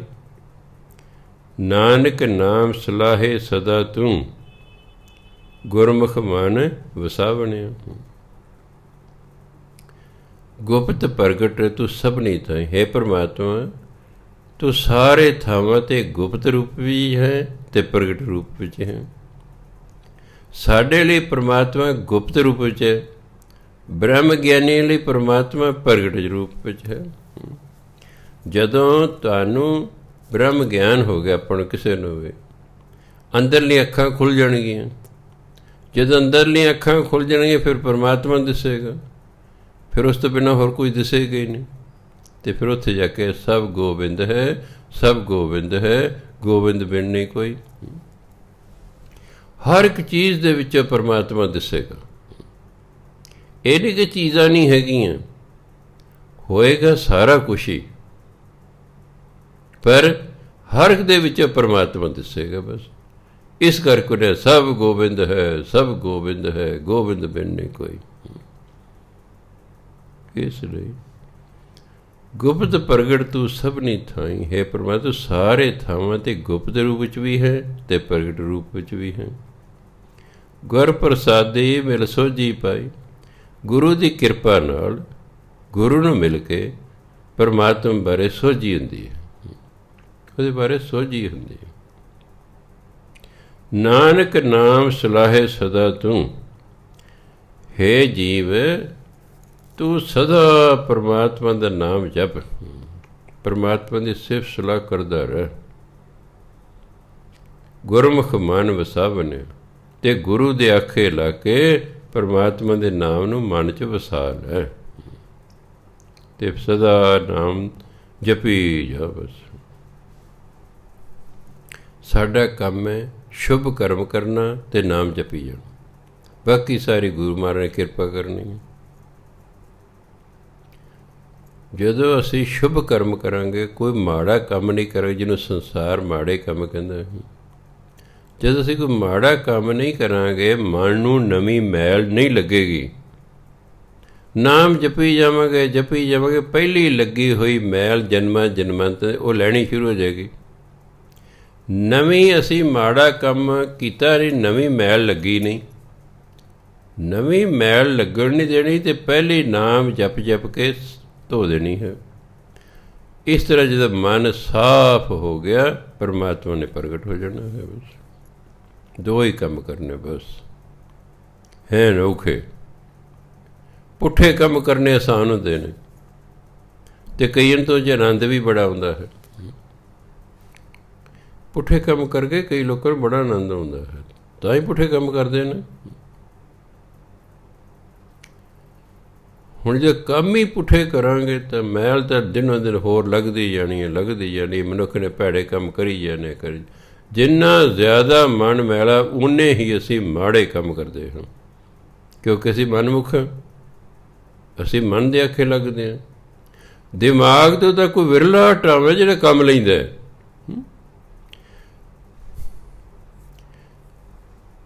ਪੜ੍ਹਨ ਲਿਖਣ ਨਾਲ ਸਿਆਣਪ ਨਹੀਂ ਆਉਂਦੀ ਕਿ ਤੁਸੀਂ ਕਹੋ ਪੜ੍ਹੇ ਲਿਖੇ ਲੋਕ ਸਿਆਣੇ ਹੁੰਦੇ ਨੇ, ਭੁਲੇਖਾ ਹੈ। ਜੇ ਪੜ੍ਹਨ ਲਿਖਣ ਨਾਲ ਸਿਆਣਪ ਆਉਂਦੀ ਤਾਂ ਲੋਕ ਸ਼ਰਾਬ ਕਿਉਂ ਪੀਂਦੇ? ਪੜ੍ਹੇ ਲਿਖੇ ਇਹ ਕਿਉਂ ਸ਼ਰਾਬਾਂ ਪੀਂਦੇ? ਵੱਡੇ ਵੱਡੇ ਅਫਸਰ, ਵੱਡੇ ਵੱਡੇ ਪੜ੍ਹੇ ਲਿਖੇ ਲੋਕ ਸ਼ਰਾਬ ਪੀ ਰਹੇ ਨੇ। ਵੀ ਇਹਦਾ ਮਤਲਬ ਹੈ ਉਹ ਸਿਆਣੇ ਨਹੀਂ ਹੈਗੇ ਲੋਕ। ਪੜ੍ਹਿਆ ਲਿਖਿਆ ਹੋਣਾ ਹੋਰ ਗੱਲ ਹੁੰਦੀ ਹੈ, ਸਿਆਣਪ ਬਿਲਕੁਲ ਵੱਖਰੀ ਗੱਲ ਹੈ। ਇੱਕ ਅਨਪੜ੍ਹ ਬੰਦਾ ਵੀ ਸਿਆਣਾ ਹੋ ਸਕਦਾ ਹੈ, ਪਰ ਇੱਕ ਬਹੁਤ ਪੜ੍ਹਿਆ ਲਿਖਿਆ ਬੰਦਾ ਵੀ ਮੂਰਖ ਹੋ ਸਕਦਾ ਹੈ। ਮੁਹੰਮਦ ਤੁਗਲਕ ਹਿੰਦੁਸਤਾਨ ਦਾ ਇੱਕ ਰਾਜਾ ਹੋਇਆ ਹੈ। ਉਹ ਬਹੁਤ ਪੜ੍ਹਿਆ ਲਿਖਿਆ ਸੀ, ਪਰ ਪੜ੍ਹਿਆ ਲਿਖਿਆ ਮੂਰਖ ਬਾਦਸ਼ਾਹ ਕਹਿੰਦੇ ਸੀ। ਇਤਿਹਾਸ ਵਿੱਚ ਉਹਨੂੰ ਪੜ੍ਹਿਆ ਲਿਖਿਆ ਮੂਰਖ ਬਾਦਸ਼ਾਹ ਗਿਣਿਆ ਗਿਆ ਹੈ। ਕਿਉਂ? ਹੈ ਤੇ ਪੜ੍ਹੇ ਲਿਖੇ ਸੀ, ਕੰਮ ਮੂਰਖ ਵਾਲੇ ਕੀਤੇ। ਉਹਨੇ ਦਿੱਲੀ ਦੀ ਥਾਂ 'ਤੇ ਦੱਖਣੀ ਭਾਰਤ ਦੇ ਵਿੱਚ ਕਿਸੇ ਸ਼ਹਿਰ ਨੂੰ ਰਾਜਧਾਨੀ ਬਣਾਉਣਾ ਸੀ। ਸਾਰੇ ਦਿੱਲੀ ਵਾਲਿਆਂ ਨੂੰ ਹੁਕਮ ਕਰਤੇ, ਚੱਕੋ ਆਪਣਾ ਟਿੰਡ ਫੋੜੀ ਸਾਰੀ, ਚਲੋ ਫਲਾਣੇ ਸ਼ਹਿਰ ਚਲੋ। ਦੱਸੋ, ਉਹ ਗੱਡਿਆਂ 'ਤੇ ਲੱਦ, ਕਿਸੇ ਨੇ ਕੁਛ ਬੁਰਾ ਹਾਲ ਹੈ। ਇੰਨਾ ਸਮਾਨ ਲੈ ਕੇ ਜਾਣਾ, ਤੁਸੀਂ ਸਾਲ 2 ਸਾਲ ਉਹ ਸਮਾਨ ਢੋਂਦੇ ਹੀ ਲੱਗ ਗਏ। ਉੱਥੇ ਆ ਕੇ ਫਿਰ ਅਕਲ ਆਈ ਵੀ ਉਹ ਮੈਂ ਮਾੜਾ ਕੰਮ ਕੀਤਾ। ਵੀ ਉਹ ਤਾਂ ਜਿਹੜੇ ਕਰਮਚਾਰੀ ਸਨ ਸਰਕਾਰੀ, ਉਹਨਾਂ ਨੂੰ ਲੈ ਆਉਣਾ ਸੀ ਬਸ। ਇਹ ਸਾਰੇ ਸ਼ਹਿਰ ਵਾਸੀ ਨੂੰ ਲਿਆਉਣ ਦੀ ਕੀ ਲੋੜ ਸੀ? ਫਿਰ ਹੁਕਮ ਦਿੱਤਾ, ਚਲੋ ਆਪਣੇ ਥਾਂ 'ਤੇ ਵਾਪਸ। ਐਂ 4-5 ਸਾਲ ਖੱਜਲ ਖੁਆਰੀ 'ਚ ਲੰਘ ਗਏ। ਅਤੇ ਇਤਿਹਾਸ ਨੇ ਲਿਖਿਆ ਮੁਹੰਮਦ ਤੁਗਲਕ ਪੜ੍ਹਿਆ ਲਿਖਿਆ ਬੇਵਕੂਫ ਬਾਦਸ਼ਾਹ। ਸੋ ਤਾਂ ਜੇ ਮੂਰਖਾਂ ਵਾਲੇ ਕੰਮ ਅੱਜ ਦੇ ਰਾਜੇ ਕਰਨਗੇ, ਤੁਗਲਕੀ ਨੇ ਇਹ, ਇਹਨਾਂ ਦੀ ਤੁਗਲਕੀ ਸੋਚ ਹੈ ਵੀ ਮੁਹੰਮਦ ਤੁਗਲਕ ਵਾਲੇ ਨੇ ਹੈਨ ਪੜ੍ਹੇ ਲਿਖੇ ਕੰਮ ਮੂਰਖ ਵਾਲੇ ਕਰਦੇ ਨੇ, ਤਾਂ ਇਹਨੂੰ ਕਹਿੰਦੇ ਮੁਹੰਮਦ ਤੁਗਲਕ ਨੇ। ਕਈ ਤੁਸੀਂ ਸੁਣਿਆ ਲੋਕਾਂ ਨੂੰ ਇਹ ਤਾਂ ਮੁਹੰਮਦ ਤੁਗਲਕ ਹੈ, ਤੁਸੀਂ ਕਹੋ ਉਹ ਕੀ ਹੁੰਦਾ ਹੈ? ਤਾਂ ਮੈਂ ਤੁਹਾਨੂੰ ਦੱਸਿਆ, ਉਹ ਪੜ੍ਹਿਆ ਲਿਖਿਆ ਸੀ ਪਰ ਕੰਮ ਮੂਰਖ ਵਾਲੇ ਕੀਤੇ ਉਸਨੇ। ਸੋ ਇਸ ਲਈ ਸਿਆਣਾ ਹੋਣਾ ਹੋਰ ਗੱਲ ਹੁੰਦੀ ਹੈ, ਪੜ੍ਹਿਆ ਲਿਖਿਆ ਹੋਣਾ ਹੋਰ ਗੱਲ ਹੁੰਦੀ ਹੈ। ਅਫਸੋਸ ਇਸ ਦੇ ਗੱਲ ਦੇ ਕਿ ਸਾਡੀ ਵਿੱਦਿਆ ਨੇ ਸਾਨੂੰ ਸਿਆਣਾ ਹੀ ਨਹੀਂ ਬਣਾਇਆ। ਸਾਡੀ ਵਿੱਦਿਆ ਨੇ ਸਾਨੂੰ ਨੌਕਰੀਆਂ ਵਪਾਰਾਂ ਦੇ ਯੋਗ 'ਤੇ ਬਣਾ ਦਿੱਤਾ ਹੈ, ਪਰ ਸਾਨੂੰ ਸਿਆਣਪ ਨਹੀਂ ਦਿੱਤੀ ਹੈਗੀ। ਤਾਂ ਸਾਨੂੰ ਇਹ ਬਾਣੀ ਦਾ ਲੜ ਫੜਨਾ ਪੈਂਦਾ ਹੈ। ਅਤੇ ਜੇ ਅੱਜ ਦੀ ਵਿੱਦਿਆ ਸਾਨੂੰ ਸਿਆਣਾ ਬਣਾਉਂਦੀ, ਸ਼ਾਇਦ ਫਿਰ ਸਾਨੂੰ ਇਹਦੀ ਲੋੜ ਹੀ ਨਹੀਂ ਸੀ ਪੈਣੀ। ਸਿਆਣੇ ਨੂੰ ਹੋਰ ਕੀ ਕਹਿਣਾ? ਜਿਹੜਾ ਪਹਿਲੇ ਸਿਆਣਾ, ਜਿਹੜਾ ਪਹਿਲੇ ਸਿਆਣਾ ਉਹਨੂੰ ਹੋਰ ਕੀ ਕਹਿਣਾ? ਜਿਵੇਂ ਕਾਂ ਦੀ ਲੱਗੀ ਮਾਂ ਮਰਨ, ਅਤੇ ਕਾਂ ਨੇ ਸੋਚਿਆ ਮੇਰੀ ਮਾਂ ਦਾ ਤਜਰਬਾ ਹੈ ਵੀ ਮੈਂ ਉਸ ਤੋਂ ਕੋਈ ਆਖਰੀ ਪੁੱਛ ਲਾਂ, ਕੋਈ ਸਿੱਖਿਆ ਦੇਣੀ ਹੋਵੇ। ਕਹੇ ਮਾਂ ਕੋਈ ਜਾਂਦੀ ਜਾਂਦੀ ਮੈਨੂੰ ਸਿੱਖਿਆ ਦੇ ਜਾ। ਕਹਿੰਦੀ ਪੁੱਤਰ ਜੇ ਕੋਈ ਰੋੜੀ ਚੁੱਕੇ ਨਾ ਤੂੰ ਉੱਡ ਜਾਈ। ਕਹਿੰਦਾ ਮਾਂ ਜੇ ਉਹਦੇ ਹੱਥ 'ਚ ਪਹਿਲੇ ਹੀ ਰੋੜੀ ਹੋਵੇ, ਕਹਿੰਦੇ ਬਸ ਤੈਨੂੰ ਸਿੱਖਿਆ ਦੇਣ ਦੀ ਲੋੜ ਨਹੀਂ, ਤੂੰ ਸਿੱਖਿਆ ਹੀ ਹੋਇਆ। ਅਤੇ ਜੇ ਅਸੀਂ ਸਿੱਖੇ ਹੋਵਾਂਗੇ ਤਾਂ ਫਿਰ ਤਾਂ ਲੋੜ ਹੀ ਨਹੀਂ ਕਿਸੇ ਗੁਰੂ ਦੀ, ਫਿਰ ਤਾਂ ਲੋੜ ਹੀ ਨਹੀਂ ਹੈਗੀ। ਗੁਰੂ ਤਾਂ ਸੰਸਾਰ 'ਚ ਆਈ ਇਸ ਲਈ ਜਿਹੜੇ ਦੇਖੇ ਤਾਂ ਕਮਲੇ ਹੀ ਕਮਲੇ ਕਮਲੇ ਹੀ ਕਮਲੇ ਫਿਰੀ ਜਾਂਦੇ ਨੇ। ਉਹ ਤਾਂ ਇਸ ਲਈ ਸੰਸਾਰ 'ਤੇ ਭੇਜੇ ਪਰਮਾਤਮਾ ਨੇ, ਜਾਓ ਇਹਨਾਂ ਨੂੰ ਅਕਲ ਦਿਓ। ਕਿਸੇ ਨੇ ਪ੍ਰਾਪਤ ਕਰ ਲਈ, ਕੋਈ ਉਸੇ ਤਰ੍ਹਾਂ ਫਿਰੀ ਜਾਂਦਾ ਹੈਗਾ। ਖੈਰ, ਸੋ ਗੁਰੂ ਮਹਾਰਾਜ ਕਹਿੰਦੇ ਨਾਨਕ ਨਾਮ ਸਲਾਹੇ ਸਦਾ ਤੂੰ ਗੁਰਮੁਖ ਮਨ ਵਸਾਵਨੇ। ਗੁਰੂ ਦੀ ਰਾਹੀਂ ਕਹਿ ਤੂੰ ਪਰਮਾਤਮਾ ਨਾਮ ਜਪੀ ਜਾ ਜਪੀ ਜਾ ਜਪੀ ਜਾ ਅਤੇ ਉਹਨੂੰ ਮਨ 'ਚ ਵਸਾ ਲੈ। ਮਾਝ ਮਹਿਲਾ ਤੀਜਾ। ਗੁਰਮੁਖ ਮਿਲੈ ਮਿਲਾਏ ਆਪੇ, ਕਾਲ ਨਾ ਜੋ ਹੈ ਦੁੱਖ ਨਾ ਸੰਤਾਪੇ। ਹਉਮੈ ਮਾਰ ਬੰਧਨ ਸਭ ਤੋੜੈ, ਗੁਰਮੁਖ ਸ਼ਬਦ ਸੁਹਾਵਣੇ। ਤੀਸਰੇ ਪਾਤਸ਼ਾਹ ਅੱਗੇ ਕਹਿੰਦੇ ਗੁਰਮੁਖ ਮਿਲੈ ਮਿਲਾਏ ਆਪੇ। ਜਿਸ ਨੂੰ ਗੁਰੂ ਮਿਲ ਪੈਂਦੇ ਨਾ, ਉਹ ਗੁਰੂ ਫਿਰ ਆਪ ਇਸ ਜੀਵ ਨੂੰ ਪਰਮਾਤਮਾ ਦੇ ਨਾਲ ਮਿਲਾਉਂਦਾ ਹੈ। ਕਾਲ ਨਾ ਜੋ ਹੈ ਦੁੱਖ ਨਾ ਸੰਤਾਪੈ। ਫਿਰ ਉਸ ਵਿਅਕਤੀ ਨੂੰ ਜੇ ਕਾਲ ਮੌਤ ਦਾ ਜਿਹੜਾ ਦੂਤ ਹੈ, ਜਮ ਹੈ, ਉਹਦੇ ਵੱਲ ਵੇਖਦਾ ਵੀ ਨਹੀਂ ਹੈ। ਜਿਉਣਾ ਹੁੰਦਾ ਕਿਸੇ ਨੂੰ ਨੁਕਸਾਨ ਪਹੁੰਚਾਉਣ ਲਈ ਵੇਖਣਾ ਵੀ ਇਹ ਕਦੋਂ ਮੇਰੇ ਅੜਿੱਕੇ ਆਵੇ ਅਤੇ ਮੈਂ ਤਾਂ ਨੁਕਸਾਨ ਕਰਾਂ। ਜਮ ਸਿਰ ਉਡੀਕ ਕਰਦੇ ਕਦੋਂ ਇਹ ਸਾਡੇ ਅੜਿੱਕੇ 'ਤੇ ਚੱਕ ਕੇ ਲੈ ਚੱਲੀ, ਉਹਦੇ ਵੱਲ ਜਮ ਵੇਖਦੇ ਹੀ ਨਹੀਂ ਹੈ। ਦੁੱਖ ਨਾ ਸੰਤਾਪੇ, ਉਹਨੂੰ ਦੁੱਖ ਦੁਖੀ ਨਹੀਂ ਕਰਦਾ। ਦੁੱਖ ਤੇ ਜ਼ਿੰਦਗੀ 'ਚ ਆਉਣਗੇ ਹੀ ਆਉਣਗੇ। ਸੁਖ ਦੁੱਖ ਦੋਏ ਦਰ ਕੱਪੜੇ, ਪਹਿਰੇ ਜਾਏ ਮਨੁੱਖ। ਹਰ ਇੱਕ ਇਨਸਾਨ ਨੂੰ ਸੁੱਖ ਅਤੇ ਦੁੱਖ ਰੂਪੀ ਦੋ ਕੱਪੜੇ ਪਰਮਾਤਮਾ ਦੇ ਦਰ ਤੋਂ ਮਿਲੇ ਨੇ, ਉਹਨਾਂ ਨੂੰ ਪਹਿਨਦਾ ਮਨੁੱਖ। ਕਿਸੇ ਨੇ ਸੁੱਖ ਨੂੰ ਜ਼ਿਆਦਾ ਪਹਿਨ ਲਿਆ, ਕਿਸੇ ਨੇ ਦੁੱਖ ਨੂੰ ਜ਼ਿਆਦਾ ਪਹਿਨ ਲਿਆ। ਤੁਸੀਂ ਕਿੰਨੇ ਵੀ ਵਧੀਆ ਕਿਉਂ ਨਾ ਹੋਵੋ, ਤੁਹਾਡਾ ਜੀਵਨ ਬਿਲਕੁਲ ਗੁਰਬਾਣੀ ਸਾਰ ਵੀ ਕਿਉਂ ਨਾ ਹੋਵੋ, ਤੁਹਾਡੀ ਜ਼ਿੰਦਗੀ ਦੁੱਖ ਫਿਰ ਵੀ ਆਉਣਗੇ। ਕਿਉਂ? ਭੈੜੇ ਨੇ ਤੁਹਾਨੂੰ ਦੁੱਖ ਦੇਣੇ ਨੇ। ਤੁਹਾਨੂੰ ਆਪਣੇ ਕਿਸੇ ਕਰਮ ਕਾਰਨ ਦੁੱਖ ਨਹੀਂ ਹੋਵੇਗਾ। ਅੱਜ ਤੇ ਬਹੁਤੇ ਲੋਕ ਆਪਣੇ ਕਰਮਾਂ ਕਾਰਨ ਦੁਖੀ ਨੇ। ਚੋਰ ਨੇ, ਫੜੇ ਜਾਂਦੇ ਨੇ, ਕੁੱਟ ਖਾਂਦੇ ਨੇ, ਜੇਲ੍ਹ ਹੁੰਦੀ, ਆਪਣੇ ਕਰਮਾਂ ਕਰ ਦੁਖੀ ਨੇ। ਡਾਕੂ ਹੈ, ਫੜਿਆ ਜਾਂਦਾ ਹੈ, ਕੁੱਟ ਖਾਂਦਾ ਹੈ, ਜੇਲ੍ਹ ਹੁੰਦੀ, ਆਪਣੇ ਕਰਮਾਂ ਕਰਕੇ। ਰਿਸ਼ਵਤਖੋਰ ਹੈ, ਰਿਸ਼ਵਤ ਲੈਂਦਾ, ਫੜਿਆ ਜਾਂਦਾ, ਕੁੱਟ ਖਾਂਦਾ, ਫਿਰ ਜੇਲ੍ਹ ਹੁੰਦੀ ਹੈ। ਅੱਜ ਅਸੀਂ ਬਹੁਤ ਹੱਦ ਤੱਕ ਆਪਣੇ ਹੀ ਭੈੜੇ ਕੰਮਾਂ ਕਾਰਨ ਦੁਖੀ ਹੋ ਰਹੇ ਹਾਂ। ਪਰ ਜੇ ਸਪੋਜ਼ ਕਰੋ ਕਿਸ ਦਾ ਜੀਵਨ ਬਿਲਕੁਲ ਗੁਰਬਾਣੀ ਅਨੁਸਾਰ ਹੈ, ਉਹ ਕੋਈ ਵੀ ਮਾੜਾ ਕੰਮ ਨਹੀਂ ਕਰ ਰਿਹਾ, ਫਿਰ ਵੀ ਉਹਦੀ ਜ਼ਿੰਦਗੀ ਦੁੱਖ ਆਉਣਗੇ। ਅਸੀਂ ਪੰਚਮ ਪਾਤਸ਼ਾਹ ਤੋਂ ਵੱਧ ਵਧੀਆ ਤਾਂ ਨਹੀਂ ਹੋ ਸਕਦੇ। ਉਹਨਾਂ ਦੀ ਅਖੀਰ 'ਤੇ ਜ਼ਿੰਦਗੀ ਕਿੰਨਾ ਦੁੱਖ ਆਇਆ। ਜਿਹੜਾ ਬ੍ਰਹਮ ਗਿਆਨੀ ਹੁੰਦਾ ਉਹ ਦੁੱਖ ਨੂੰ ਦੁੱਖ ਨਹੀਂ ਮੰਨਦਾ, ਉਹ ਦੁਖੀ ਨਹੀਂ ਹੁੰਦਾ। ਦੁੱਖ ਆਉਂਦਾ ਜ਼ਿੰਦਗੀ 'ਚ, ਦੁੱਖ ਨਾ ਸੰਤਾਪੇ, ਉਹਨੂੰ ਦੁੱਖ ਦੁਖੀ ਨਹੀਂ ਕਰਦਾ, ਕਿਉਂਕਿ ਉਹਦੇ ਵਿੱਚ ਦੁੱਖ ਸਹਿਣ ਦੀ ਸ਼ਕਤੀ ਹੋ ਜਾਂਦੀ। ਸਾਡੇ ਤਾਂ ਦੁੱਖ ਸਹਿਣ ਦੀ ਸ਼ਕਤੀ ਹੀ ਕੋਈ ਨਹੀਂ, ਇਸ ਲਈ ਅਸੀਂ ਤਾਂ ਦੁਖੀ ਹੁੰਦੇ ਹਾਂ। ਸੱਚੀ ਗੱਲ ਹੈ, ਸਾਡੇ ਤਾਂ ਸਹਿਣ ਸ਼ਕਤੀ ਕੋਈ ਨਹੀਂ। ਕੰਡਾ ਵਜੇ ਤਾਂ ਵੀ ਸਹੀ ਕਰਦੇ ਹਾਂ, ਕੋਈ ਸੱਟ ਫੇਟ ਵਜੀ ਤਾਂ ਵੀ ਸਹੀ ਕਰਦੇ ਹਾਂ, ਕੋਈ ਬਿਮਾਰ ਹੋ ਗਏ ਤਾਂ ਵੀ ਦੁਖੀ ਹੁੰਦੇ ਹਾਂ।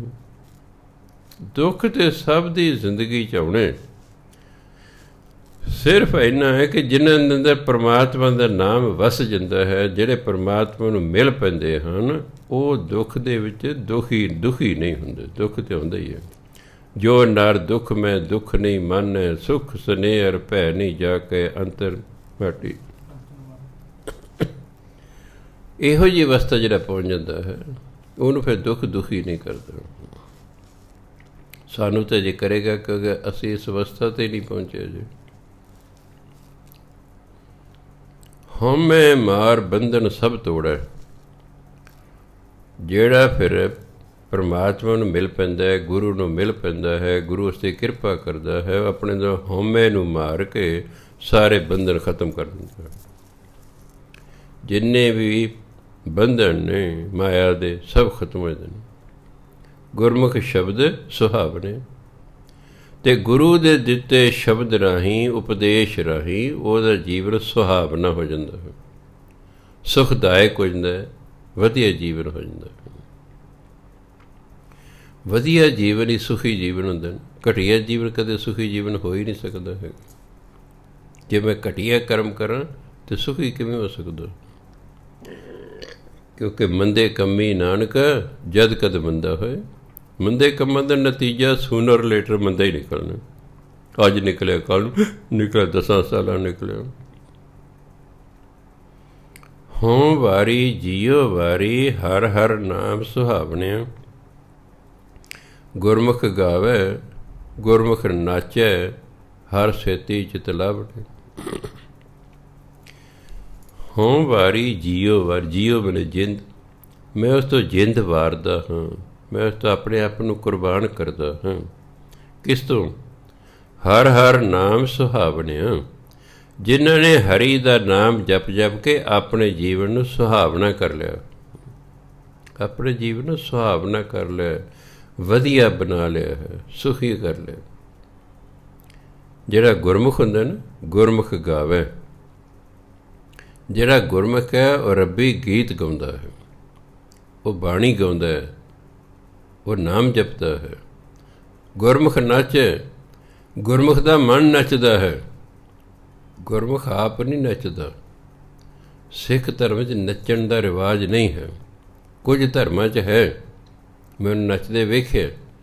ਜਦੋਂ ਧਾਰਮਿਕ ਗੀਤ ਉਹਨਾਂ ਲਾਏ ਹੁੰਦੇ ਨੇ, ਉਧਰ ਸੰਗੀਤ ਵੱਜ ਰਿਹਾ ਹੈ, ਉਹਦੇ ਨਾਲ ਫਿਰ ਸਾਰੇ ਲੋਕ ਨੱਚਦੇ ਹਨ।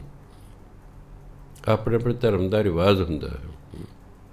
ਸਿੱਖ ਧਰਮ ਦੇ ਵਿੱਚ ਨੱਚਣ ਦਾ ਰਿਵਾਜ਼ ਨਹੀਂ ਹੈ। ਸਿੱਖ ਦਾ ਮਨ ਨੱਚਦਾ ਹੈ, ਮਨ ਆਨੰਦ 'ਚ ਆ ਜਾਂਦਾ ਹੈ, ਮਨ ਖੁਸ਼ ਰਹਿੰਦਾ ਹੈ, ਖੇੜੇ 'ਚ ਰਹਿੰਦਾ ਹੈ। ਇਹਨੂੰ ਨੱਚਣਾ ਕਹਿੰਦੇ। ਹਰ ਸੇਤੀ ਚਿਤ ਲਾਵਣੇ, ਜਿਹੜੇ ਹਰੀ ਦੇ ਨਾਮ ਨੂੰ ਮਨ 'ਚ ਵਸਾ ਲੈਂਦੇ, ਹਰੀ ਦੇ ਨਾਲ ਚਿੱਤ ਲਾ ਕੇ ਰੱਖਦੇ ਨੇ, ਉਹ ਆਪਣੇ ਚਿੱਤ ਨੂੰ ਪਰਮਾਤਮਾ ਦੇ ਨਾਮ ਨਾਲ ਜੋੜ ਕੇ ਰੱਖਦੇ ਨੇ। ਰਹਾਓ। ਗੁਰਮੁਖ ਜੀਵੈ ਮਰੈ ਪਰਵਾਣ, ਆਰਜਾ ਨਾ ਛੀਜੈ ਸ਼ਬਦ ਪਛਾਣ। ਗੁਰਮੁਖ ਮਰੈ ਨਾ ਕਾਲ ਨਾ ਖਾਏ, ਗੁਰਮੁਖ ਮਰੈ ਨਾ ਕਾਲ ਨਾ ਖਾਏ, ਗੁਰਮੁਖ ਸੱਚ ਸਮਾਵਣੇ। ਜਿਹੜਾ ਗੁਰਮੁਖ ਹੁੰਦਾ ਹੈ, ਗੁਰੂ ਦੇ ਆਖੇ ਜਿਹੜਾ ਲੱਗਦਾ ਹੈ, ਉਹ ਚਾਹੇ ਜਿਉਂਦਾ ਅਤੇ ਚਾਹੇ ਸਰੀਰ ਤਿਆਗ ਗਿਆ, ਉਹ ਪਰਮਾਤਮਾ ਦੀ ਨਜ਼ਰਾਂ 'ਚ ਦਰ 'ਤੇ ਪ੍ਰਵਾਨ ਹੀ ਪ੍ਰਵਾਨ।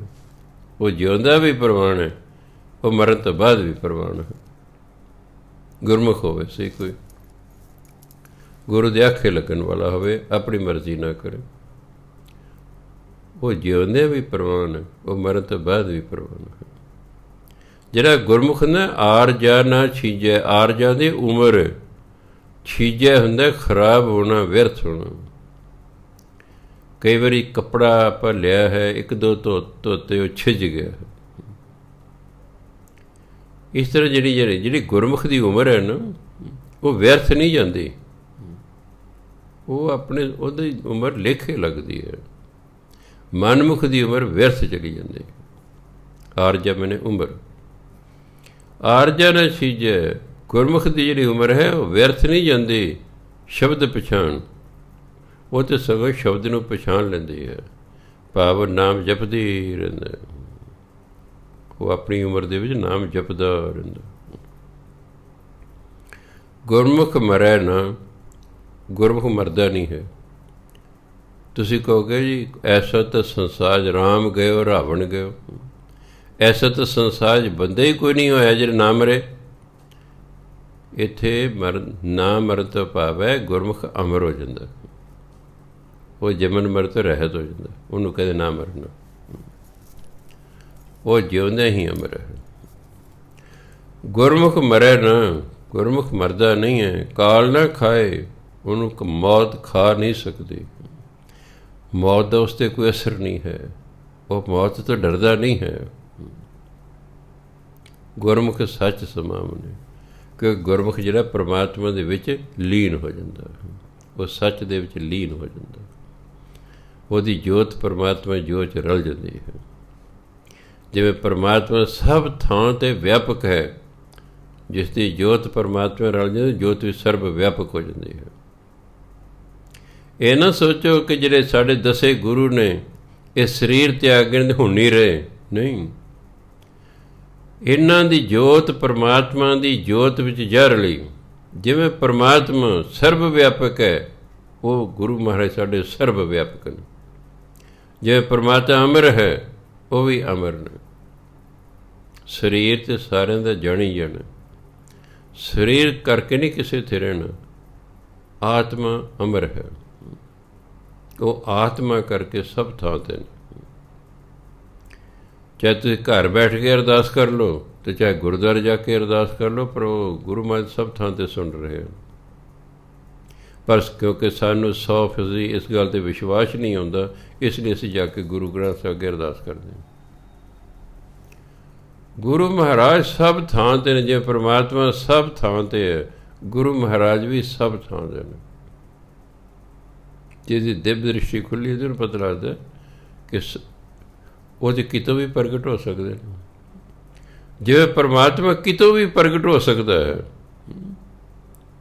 ਕਿਉਂਕਿ ਕਣ ਕਣ ਮੇਂ ਭਗਵਾਨ, ਪਰਮਾਤਮਾ ਹਰ ਇੱਕ ਚੀਜ਼ ਦੇ ਵਿੱਚ ਹੈ, ਇਸ ਲਈ ਉਹ ਕਿਤੋਂ ਵੀ ਪ੍ਰਗਟ ਹੋ ਸਕਦਾ ਹੈ।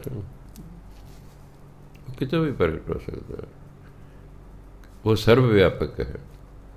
ਇਸ ਲਈ ਜਿਹੜੇ ਬ੍ਰਹਮ ਗਿਆਨੀ ਹੁੰਦੇ, ਇਹਨਾਂ ਦੀ ਆਤਮਾਵਾਂ ਸਰਵ ਵਿਆਪਕ ਹੁੰਦੀਆਂ ਨੇ। ਸਰੀਰ ਦੇ ਤੌਰ 'ਤੇ ਤਾਂ ਚਲੇ ਜਾਂਦੇ, ਇੱਥੋਂ ਆਤਮਾ ਰਹਿੰਦੀ ਹੈ। ਇਸ ਲਈ ਕਹਿੰਦੇ ਨੇ।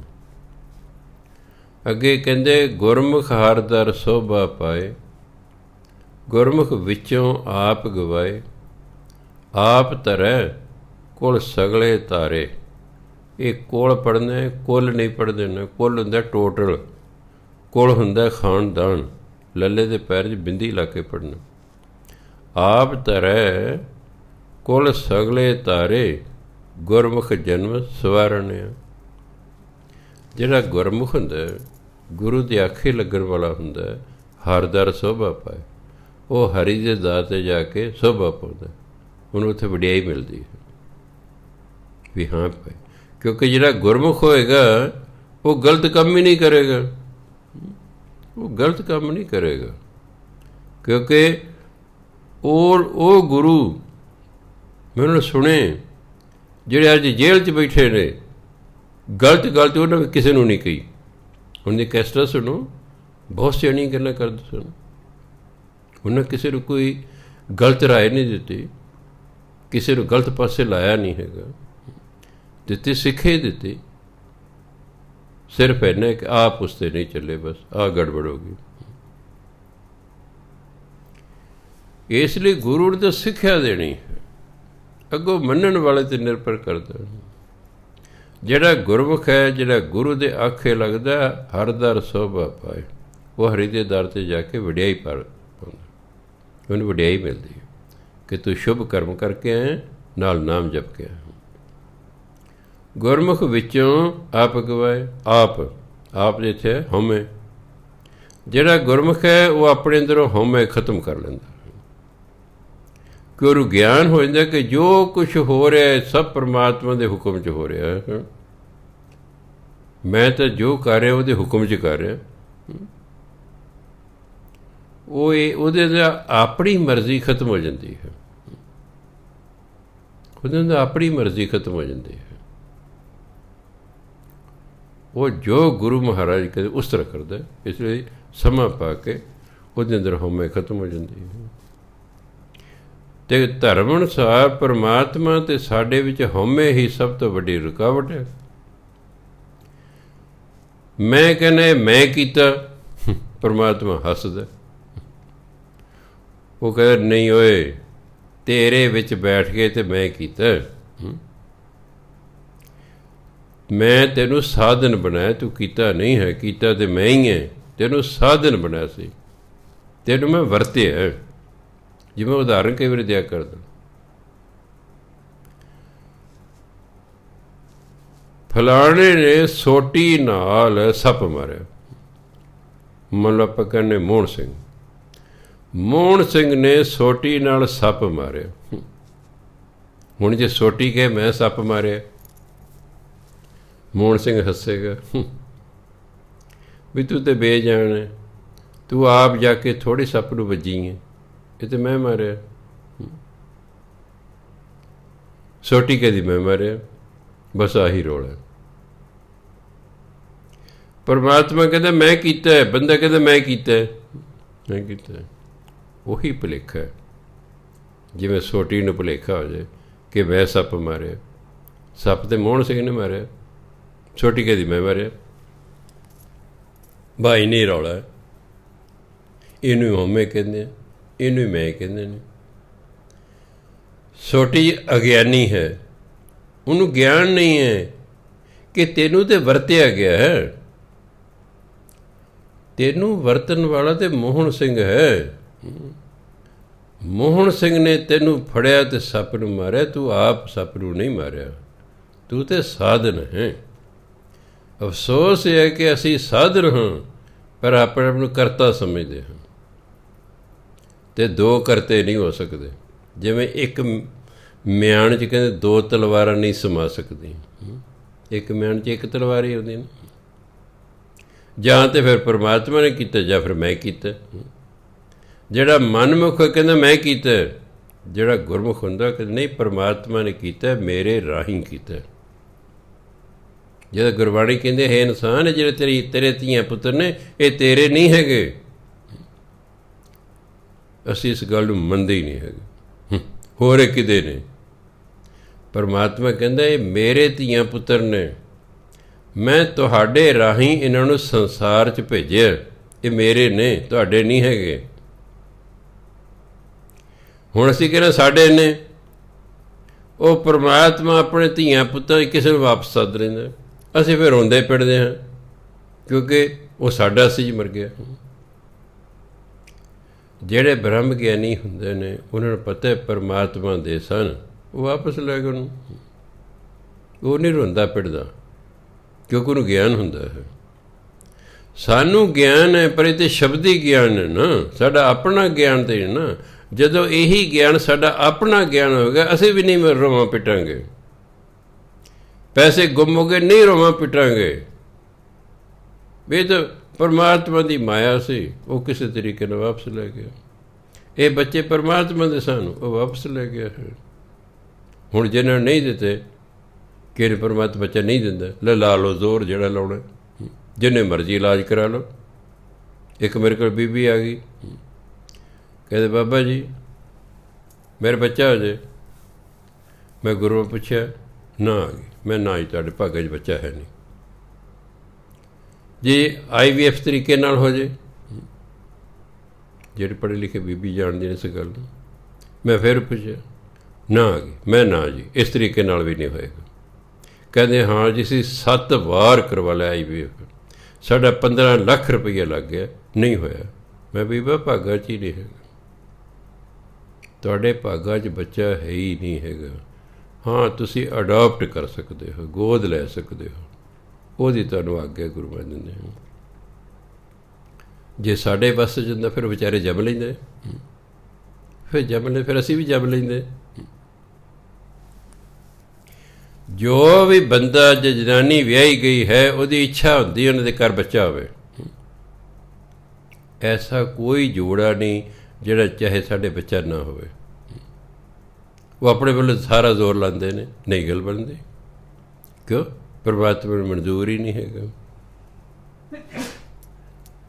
ਅਤੇ ਜਿਹੜਾ ਹੁੰਦਾ ਉਹ ਪਰਮਾਤਮਾ ਦਾ ਹੀ ਹੁੰਦਾ ਹੈ। ਸਾਨੂੰ ਤਾਂ ਸਾਧਨ ਬਣਾਇਆ ਗਿਆ ਹੁੰਦਾ ਹੈ, ਅਸੀਂ ਆਪਣਾ ਸਮਝਦੇ ਹਾਂ। ਜਦੋਂ ਅਸੀਂ ਗੁਰਮੁਖ ਵਿੱਚੋਂ ਆਪ ਗਵਾਏ, ਗੁਰਮੁਖਾਂ ਦੇ ਵਿੱਚੋਂ ਹਉਮੈ ਖਤਮ ਹੋ ਜਾਂਦੀ ਹੈ। ਫਿਰ ਕੀ ਹੁੰਦਾ ਹੈ? ਆਪ ਤਰੈ, ਉਹ ਆਪ ਹੀ ਸੰਸਾਰ ਤੋਂ ਉਤਰਦਾ ਹੈ। ਕੁਲ ਸਗਲੇ ਤਾਰੇ, ਸਾਰੀਆਂ ਕੁਲਾਂ ਨੂੰ ਉਤਾਰ ਦਿੰਦਾ ਹੈ। ਗੁਰਮੁਖ ਜਨਮ ਸਵਾਰਨੇ। ਸੋ ਜਿਹੜਾ ਗੁਰਮੁਖ ਹੈ ਆਪਣੇ ਜਨਮ ਨੂੰ ਸਵਾਰ ਕੇ ਸੰਸਾਰ ਤੋਂ ਜਾਂਦਾ ਹੈ। ਸੋ ਅਸੀਂ ਕੋਸ਼ਿਸ਼ ਕਰਨੀ ਹੈ, ਰਾਤੇ ਰਾਤ ਨਹੀਂ ਕਿਸੇ ਨੇ ਗੁਰਮੁਖ ਬਣ ਜਾਣਾ ਹੁੰਦਾ। ਮਰਨ ਤੱਕ ਵੀ ਜੇ ਕੋਈ ਬਣ ਜਾਏ ਤਾਂ ਵੱਡੇ ਭਾਗਾਂ ਵਾਲਾ ਉਹ ਹੋਵੇਗਾ, ਵੱਡੇ ਭਾਗਾਂ ਵਾਲਾ। ਪਰ ਯਤਨ ਕਰਦੇ ਰਹਿਣਾ ਚਾਹੀਦਾ, ਥੋੜ੍ਹਾ ਥੋੜ੍ਹਾ ਕਰਦੇ ਰਹੋ, ਕਰਦੇ ਰਹੋ। ਕੋਈ ਹੋ ਸਕਦਾ ਕਦੇ ਗੁਰੂ ਮਹਾਰਾਜ ਕਿਰਪਾ ਕਰ ਦੇਣ। ਸੋ ਸਤਿਕਾਰਯੋਗ ਸਾਧ ਸੰਗਤ, ਸਮਾਂ ਹੋ ਗਿਆ। ਵਾਹਿਗੁਰੂ ਜੀ ਕਾ ਖਾਲਸਾ, ਵਾਹਿਗੁਰੂ ਜੀ ਕੀ ਫਤਿਹ। 1 ਮਿੰਟ ਜੀ, ਸਾਰੀ ਸੰਗਤ ਨੂੰ ਬੇਨਤੀ ਹੈ ਕਿ ਉਂਝ ਆਪਾਂ ਨੇ 28 ਤੋਂ ਲੈ ਕੇ 30 ਤੱਕ ਅਖੰਡ ਪਾਠ ਕਰਨੇ ਸਨ, ਪਰ ਇਹ ਕਰੋਨਾ ਕਾਰਨ ਵੀ, ਕਿਉਂਕਿ ਅਖੰਡ ਪਾਠ 'ਤੇ ਇਕੱਠ ਹੋ ਜਾਂਦਾ ਹੈ। ਇਕੱਠ ਦੇ ਵਿੱਚ ਕਿਉਂਕਿ ਲਾਗ ਦੀ ਬਿਮਾਰੀ ਹੈ, ਜਿਹਨੂੰ ਛੂਤ ਦੀ ਬਿਮਾਰੀ ਕਹਿੰਦੇ ਨੇ, ਇਹ ਸਾਹ ਦੀ ਵੀ ਬਿਮਾਰੀ ਹੈ। ਸਾਹ ਰਾਹੀਂ ਵੀ ਦੂਜੇ ਨੂੰ ਕਰੋਨਾ ਹੋ ਸਕਦਾ ਹੈ, ਟੱਚ ਕੀਤਿਆਂ ਵੀ ਦੂਜੇ ਨੂੰ ਕਰੋਨਾ ਹੋ ਸਕਦਾ ਹੈ। ਇਸ ਲਈ ਵੀ ਕਿਸੇ ਦਾ ਭਾਣਾ ਨਾ ਵਰਤ ਜਾਏ, ਕਿਉਂਕਿ ਮਨੁੱਖਾ ਜੀਵਨ ਬੜਾ ਕੀਮਤੀ ਗਿਣਿਆ ਗਿਆ ਹੈ। ਘਰ ਦਾ ਕੋਈ ਇੱਕ ਜੀਵ ਵੀ ਘਰ 'ਚ ਚਲੇ ਜਾਏ, ਸਾਰਾ ਘਰ ਜਿਹੜਾ ਹੈ ਉਦਾਸ ਅਤੇ ਦੁਖੀ ਹੋ ਜਾਂਦਾ ਹੈ। ਇਸ ਲਈ ਦੂਰ ਦੀ ਸੋਚ ਕੇ ਅਜੇ ਇਕੱਠ ਤੋਂ ਬਚਾਅ ਕੀਤਾ ਜਾ ਰਿਹਾ।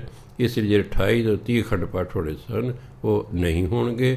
ਅਗਲਿਆਂ ਬਾਰੇ ਫਿਰ ਜਿਹੋ ਜਿਹੇ ਹਾਲਾਤ ਹੋਣਗੇ ਆਪ ਜੀ ਨੂੰ ਦੱਸ ਦਿੱਤਾ ਜਾਵੇਗਾ। ਵਾਹਿਗੁਰੂ ਜੀ ਕਾ ਖਾਲਸਾ, ਵਾਹਿਗੁਰੂ ਜੀ ਕੀ ਫਤਿਹ।